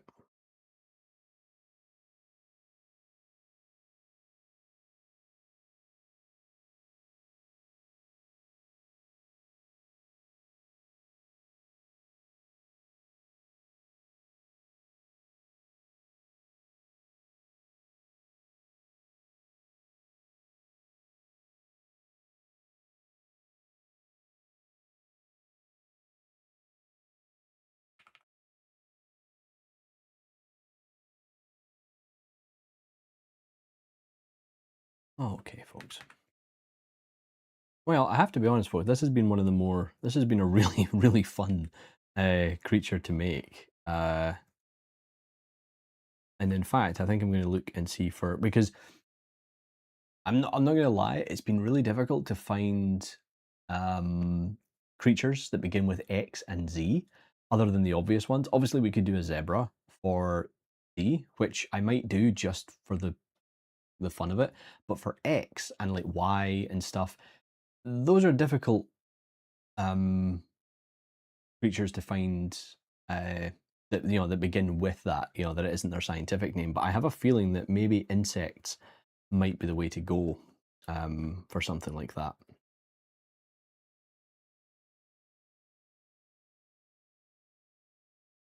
Right, so this is shaped out like this. It's quite flat as well, this bit, so we'll take our dam standard, not a dam standard, a trim dynamic, and we'll just flatten this out like so. And we'll do the same for the other side. And we'll keep doing that. There we go. I think what I will do eventually, once I'm happy with the overall shape here, is I will separate the arms, like the sections of the arms, so because they do need that segmented look. We're going to do that right now. So let's take this part, split on mask points, take the next part, mask it, split on mask points. So there we go. So we've now got all the sections we need. We'll do a quick close holes. Ah, no, subdivisions, eh? Right. Well, tell you what, let's just do 0, delete higher, close holes. Same for this part. This part's going to have, I'm going to do higher for this one, subdiv level 2, and we'll delete the lower, and then we'll do a close holes, okay? Just because it has more geometry around the kind of forearm area for the petals. And I'm going to do a quick mirror and weld on each of these, just to clean up any inconsistencies, and then we'll do close holes on these as well. I'm going to keep these lower, and then hit close holes. When I'm dealing with thinner pieces of geometry, something really kind of delicate like these hooks at the end, I will, while I'm kind of building up the forms, I do try to keep it as low resolution as possible, because it's just going to make it way easier to avoid any lumps and bumps on the surface of it. Okay. Now let's take a look.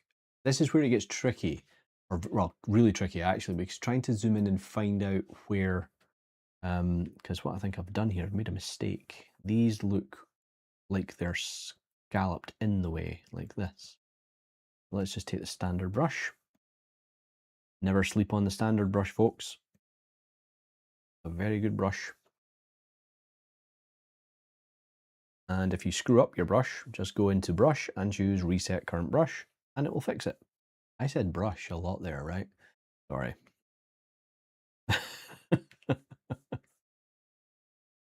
It's one of those Mondays, folks. It's one of those Mondays. This is how Monday's feeling today. It's like, yeah, there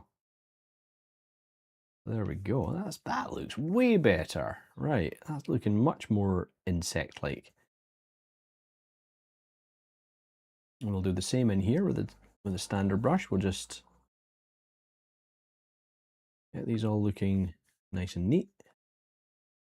And now we need to find out what the...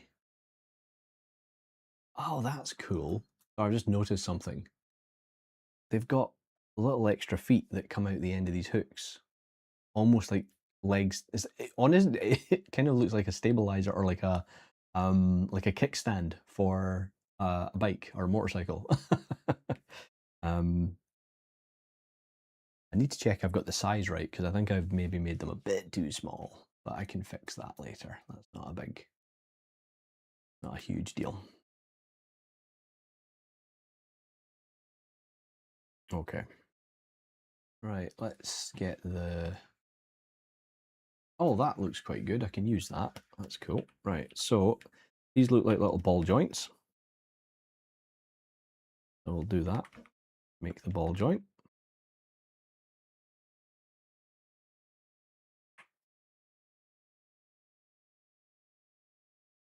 Do a quick inflate. That's the thing, folks, as well. We're good. We're only 10 minutes over, and I think we're almost there. Because I'd like to do a bit of a paint job on this as well, if I can.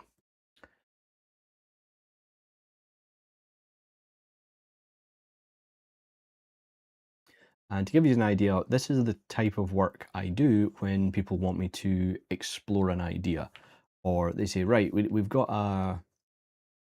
want to do X creature or X character. Can you kind of can you knock that out? Can you create a concept, or can you just give us a first pass idea? This is what I consider like my first pass in many cases. This is what I'll do.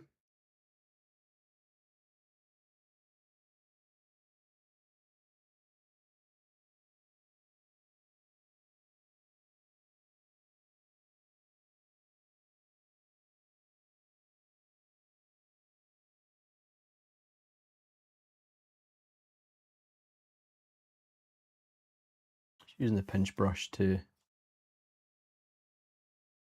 create that more scythe-like look for the ends of these.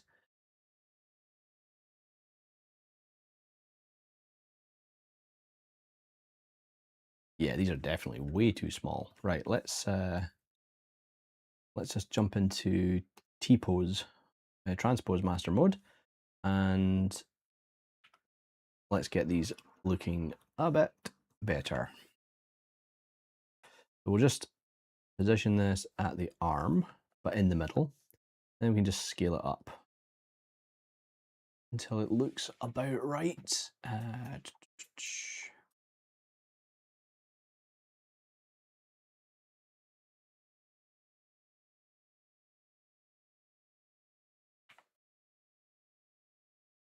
There we go. That's looking about right to me. Obviously, the connector parts for the arms, they're too big. But that's fine. We can fix that.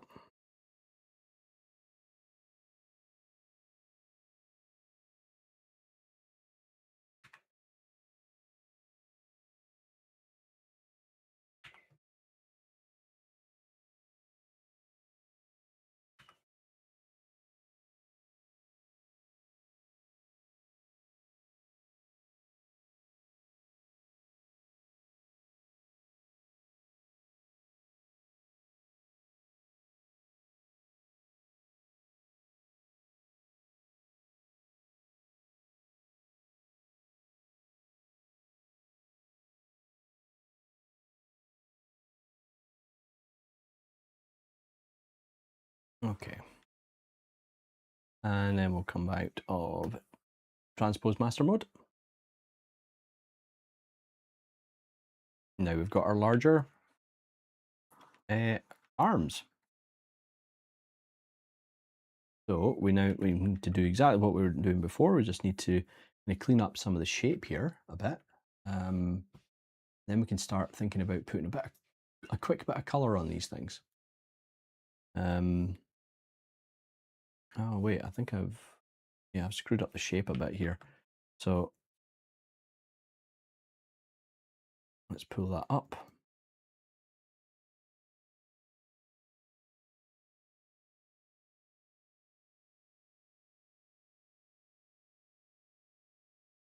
and it's a bit thinner at the bottom, which would make sense.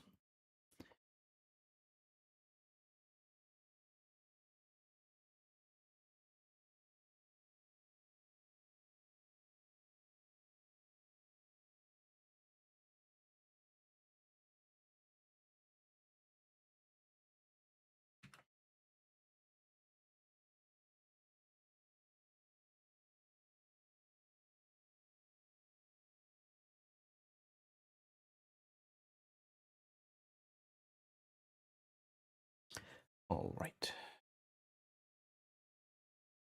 Last little bit of movement to just get the arms right in there. There we go.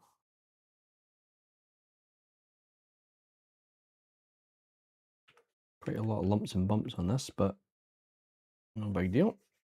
Go. And we'll just smooth this out.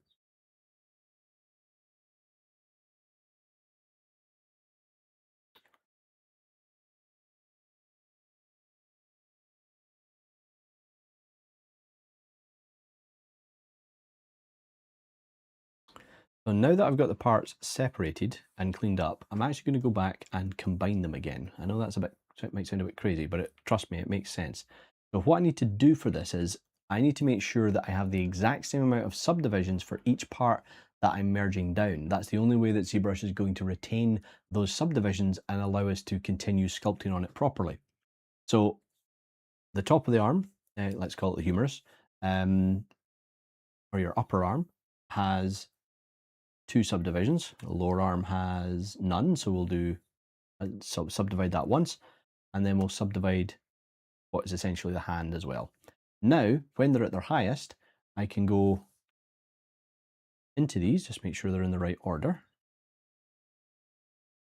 So let's see, that's the back part, that's the mid,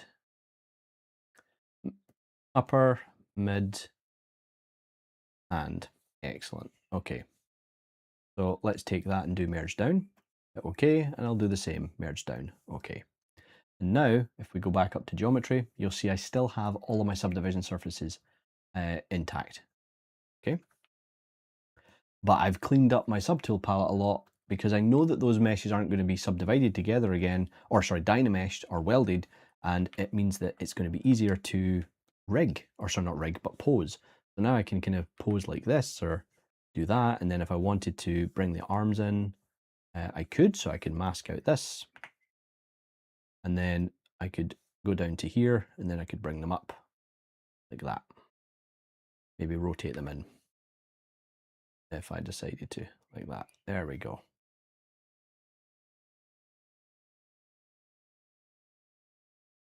Just do quick auto groups, make sure that we group all the end caps.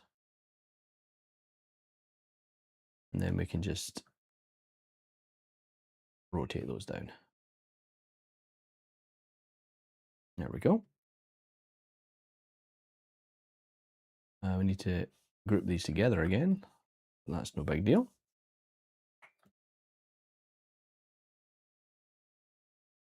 And that's just so that I can take these 2 parts, mask them, and then do a little bit of something like that. There we go. Oh no, what's this? Oops. Okay, so we've added a little bit to there, so that's fine. Let's just grab that and we'll just grab that, push it down, and smooth it into the rest of the body. And we'll clean that up just by doing something like this, and then moving it into place. There we go. Same goes for these. We can move them into position like that.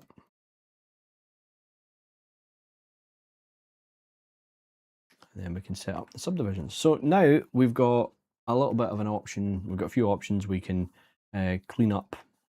We can do a little bit of detailing to these now. So we've got symmetry on. Time are we at? 20 past. Okay. I'm going to do a little bit of detailing, not much, just to break up the surface a little bit.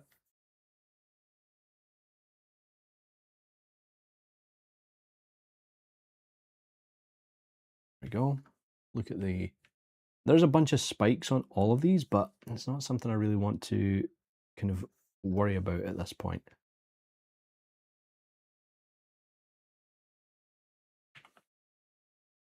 Let me clean up the shape a little bit at the top, just to straighten it out a little bit more. There we go.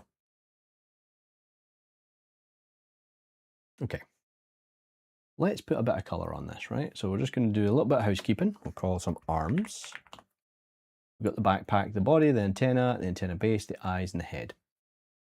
So we'll do a quick save, and I will do save next. Zbrush. Here's another little thing. Whenever you've used the transpose master in Zbrush, right? Zbrush automatically saves a copy of a temporary file somewhere in the Zbrush directory. That means that features like the save next, which is actually looking for your last saved location, will sometimes error out because Zbrush has already saved a temporary file somewhere, but it overwrites any of your save next options. So don't worry if that happens, just go back in and save manually, and it will all be fine again.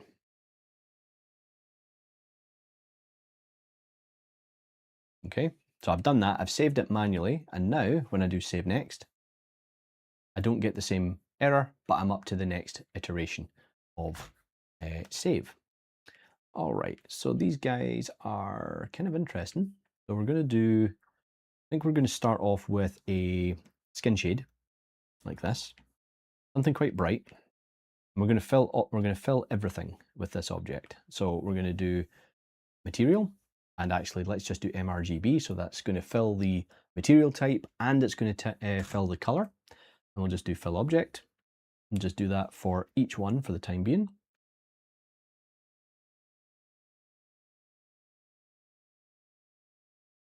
And the next thing I'm going to do is, with that material, I want to turn on subsurface scattering, or a wax preview effect.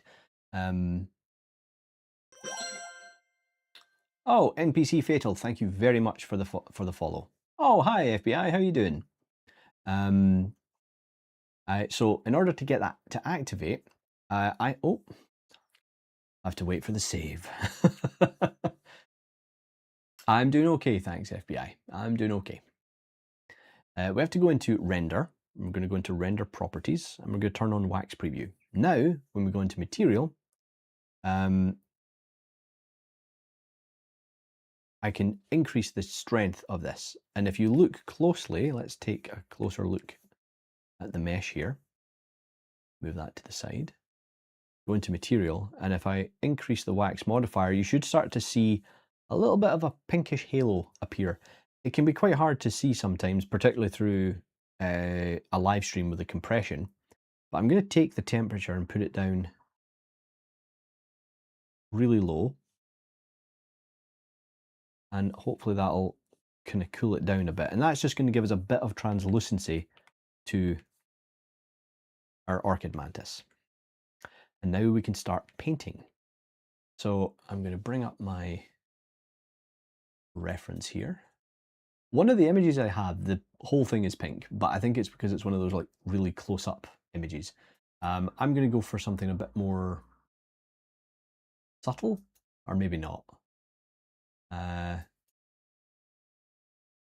going to go with, yeah, actually I'm going to drop the strength of that down a bit so I can paint.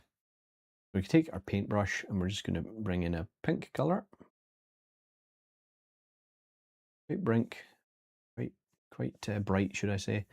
Intensity is 100. We'll do a quick test, see what it looks like. Yeah, that's working. So we're going to just, not going to do much. We're just going to add in a little bit of color down various parts. Oh, that's interesting. What happened here? Weird. Bear with me, folks. Just need to fix that. That's something's went wrong. There we go. Fill object. Weird. I'll do another Not sure what happened there, folks, but we'll go back and we'll just redo the paint.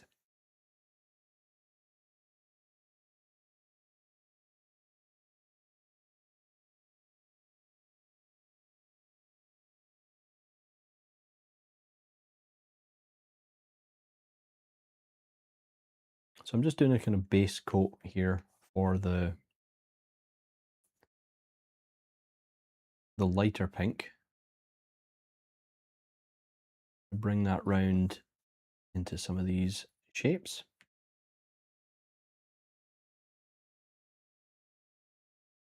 Obviously, I can turn on occlusion, and in the occlusion, I can actually change the color of that. So I can, oh no, you can't. My apologies. What was I thinking of? Sorry, I've been working in Marmoset all day and I forgot that, you know, that's where you do it. How are you doing it? Yes, mantises are very cool. Very cool creatures. So I'm going to paint the whole thing here, just really subtly. I want the pink to come all the way through.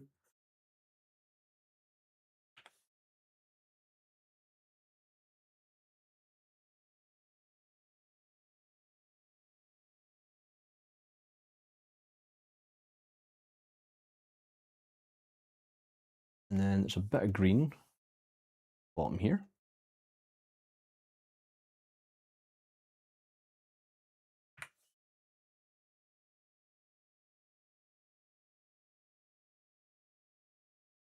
And we'll make that a little bit deeper.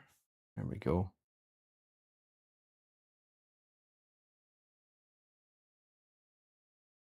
There we go. And then there's going to be a little bit, and what's amazing about this is there's even like little bits of brown and like orange and stuff that they've got through their body. Again, just trying to replicate that whole look. I'm a leaf, or I'm an orchid. You know, it's very cool. Really, really cool to see. Right, this as well needs to be the mRGB, and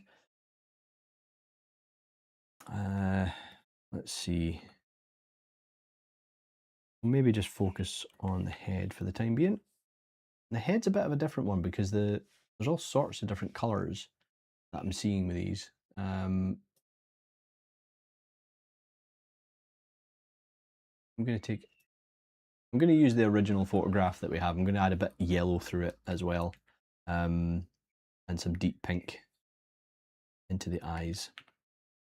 So the eyes, I think what I'll do is I'm going to fill them with the pink, and I'm going to deepen that with a brush and just start doing something like this, just to kind of get that kind of cool effect in. And then let's go back to a white, or a kind of almost pure white, and just start fading that in and blending it.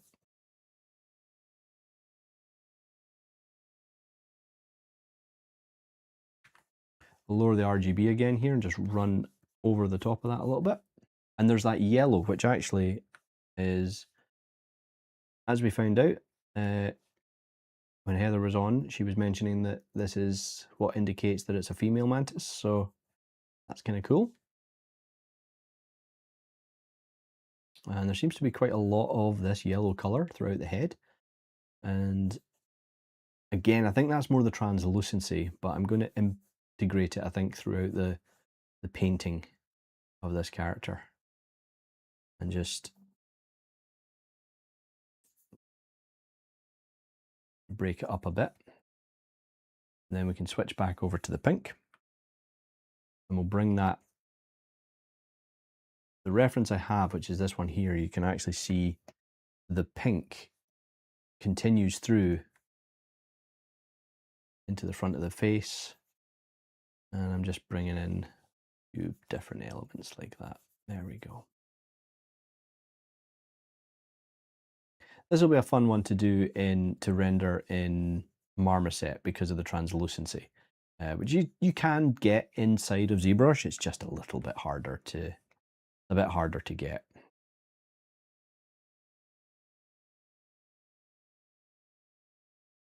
and you can't really get it in the viewport type thing, so.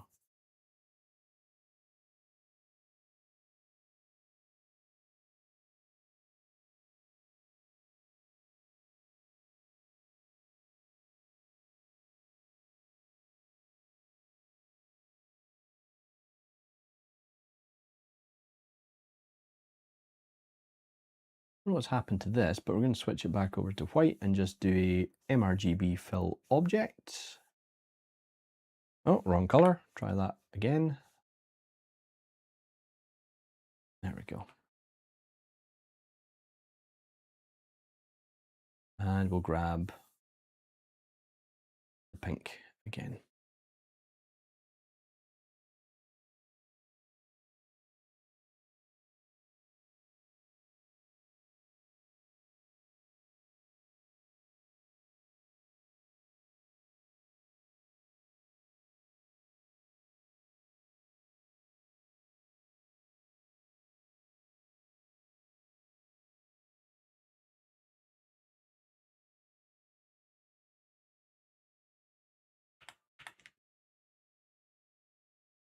Make this quite a dark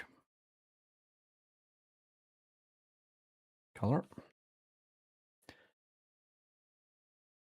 Yeah, these are really fun creatures to make. I'm not going to lie, this is a lot of fun to do. I'm definitely going to do a few more insects, I think, in the future.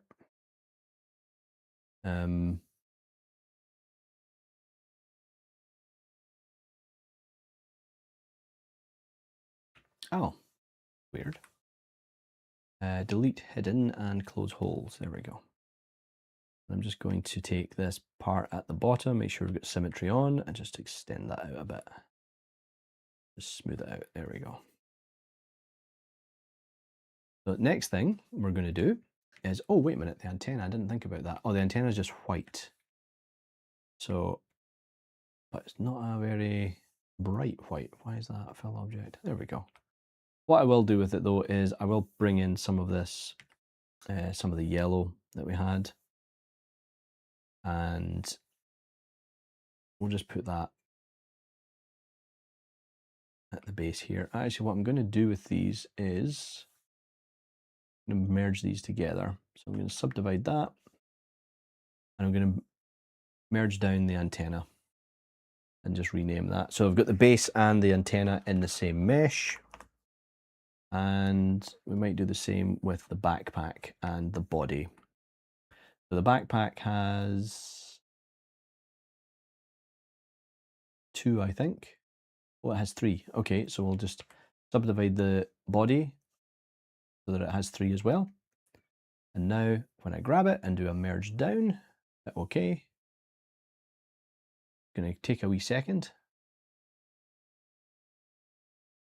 And that should be us. There we go. So we can call that the body. Excellent. Let's turn that wireframe on. Yeah, there we go.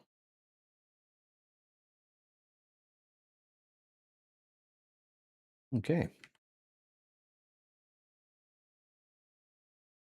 So one thing I do want to do with it is what's weird is part of me wants to take the eyes and do a toy plastic material on it and do something like that. And then take the material and just really push up the ambient on it, like so, and then just do a fill object. Which is something you can do. You can go in and make like changes to these, and I would recommend it as well. So we're going to go back over and just tweak some of the colors, pull them up a bit. And then we'll add a bit of detail to, then we will add a little bit of more detail into the different body parts using some noise. And then we can call ourselves pretty much done.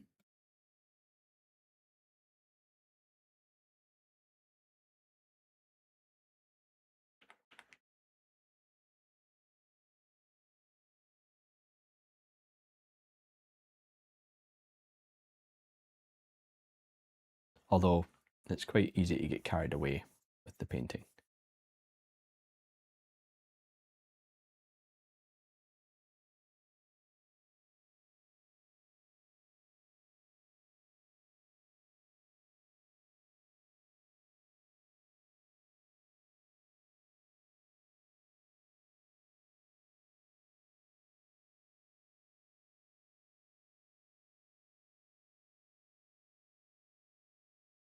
And don't worry about the fact that I'm covering up all the white. We're going to fix that in a second.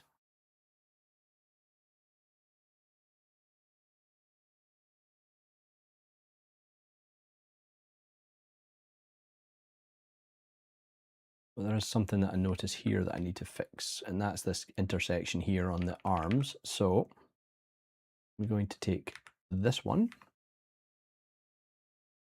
and just mask that off, soften it a bit, and we can take the move brush. We can just pull that up like so.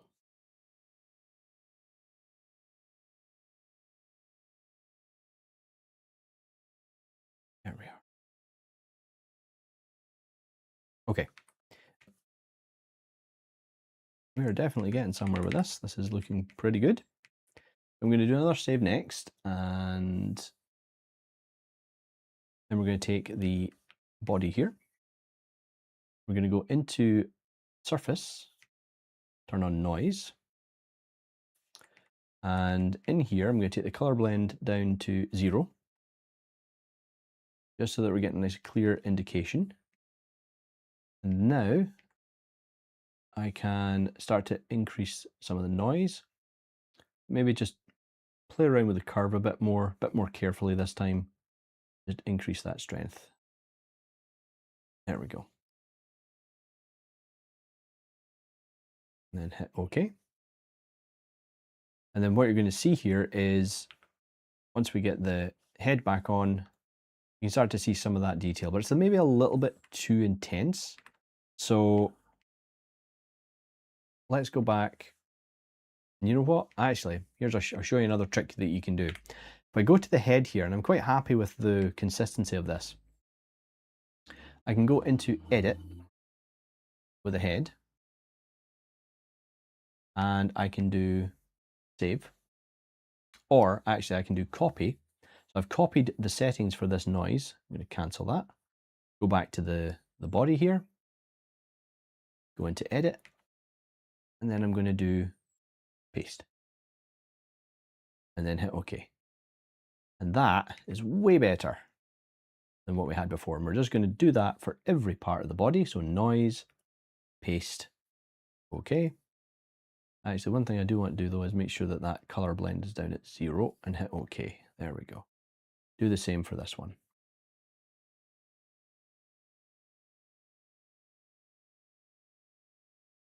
And there we go. That should be enough. So the last thing is we've obviously got quite a lot of blotchy color here. So all I'm going to do, go to white, change the intensity to maybe 20, and then just go through each part and do a fill object with RGB, not material. And then I can break down, I can actually just add a bit more subtlety to the color by doing that. I'll take the eyes and just do, there we go. You know what, actually with the eyes, I think I'm going to take a bit of the pink and can darken that down a bit. There we go.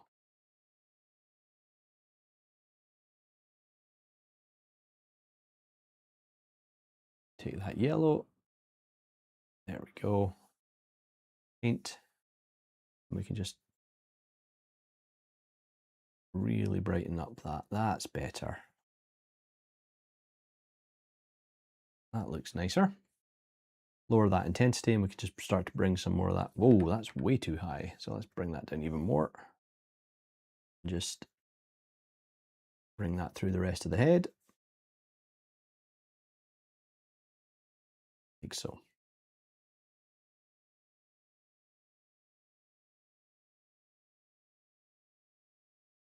And save next.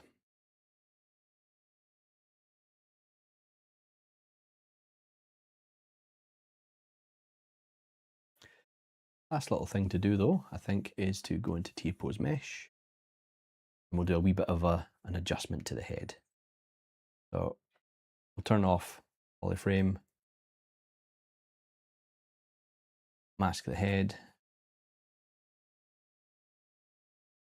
and there we go. We have our little orchid mantis sketch.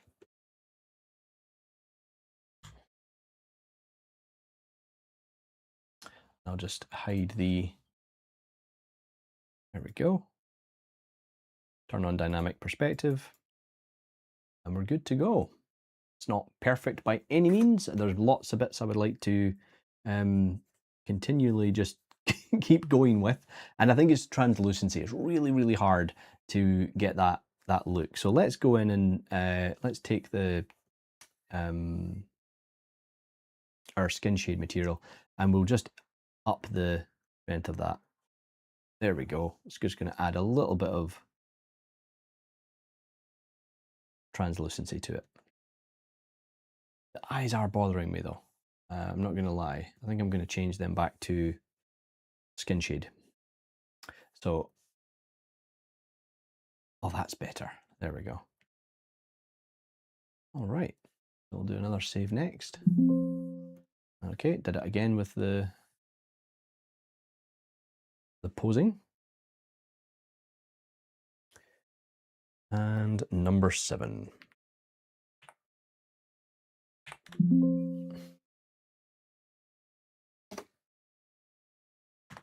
Okay.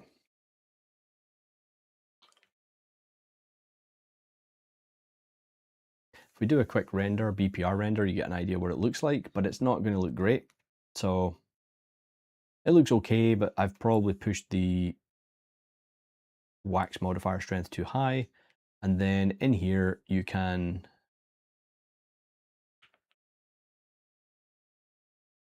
do lots of various things. You can go into the shadow strength. We can just adjust the angle, do something with the blur, and do BPR again. And that's going to soften off some of the, it's going to soften off a lot of the shadows a bit. We need a bit more sampling to get rid of the kind of stripiness of the render, so we can increase our rays. And then do BPR render. There we go. That's much nicer looking. So there we go, folks. We have completed our bug. It's not perfect. We could add lots of little details and spines to it, but for a quick just sketch of it and just kind of working it through and exploring it as like a first pass, I think this works really well. So this is definitely something that I would love to continue with. I'd like to do more insects. This is definitely going to be getting put into my asset library. As most models that I do, they end up there anyway, just so that I can pull them out and be like, right, I need this, this, or this. You never know when you might need it. So there we go, folks. Thank you all again for hanging out with me today while we work through this this cool, awesome thing. What's this? Sorry, went away for a bit. Now looks incredible. So thanks very much. Thank you. Thanks, Heather. Appreciate that. I can send you the file. I can send you the file. So yeah, folks, there we go. Like I said, just as a bit of a reminder, we have a really stacked week here at Firestorm Studios. So tomorrow, Heather will be streaming at 1 o'clock UTC. She's going to be continuing with her 3D character creation. On Wednesday, we have the first of our brand new streamers, Holly Watt. She's going to be doing environments in Maya. And on Thursday at 11 AM UTC, we have Paige Imperial, who's going to be doing some 3D animation with us. Then we have our review session on Thursday. That's with Heather, Pete, and myself. And then Friday at 1 o'clock, it'll be myself again, and we're going to be creating a penguin of some description. And then to round out Friday, we have Peter Ocampo doing the concept corner once again. And that's at 6 PM UTC. And just before we go into the following week, we have our very own Andre. He's going to be sculpting in Zbrush at 6 o'clock, 6 o'clock in the morning UTC. And so, yeah, please make sure you go along and check out all of our streams. It's an intense week. It's crazy. And if you've forgotten, likely you have, everything I've said, please do remember, check out our socials. You'll find the QR code below and you can follow along to get up all the updated news from Firestorm Studios. Come along to the Discord, join us, say hi, and just join in the fun. All right. Okay, folks, I am now going to go outside because I've been sitting at my desk for 2.5 hours. I'm going to go out and touch some grass, go for a walk, and yeah, enjoy the rest of your week, everyone. And I will see you all on Thursday. Bye for now.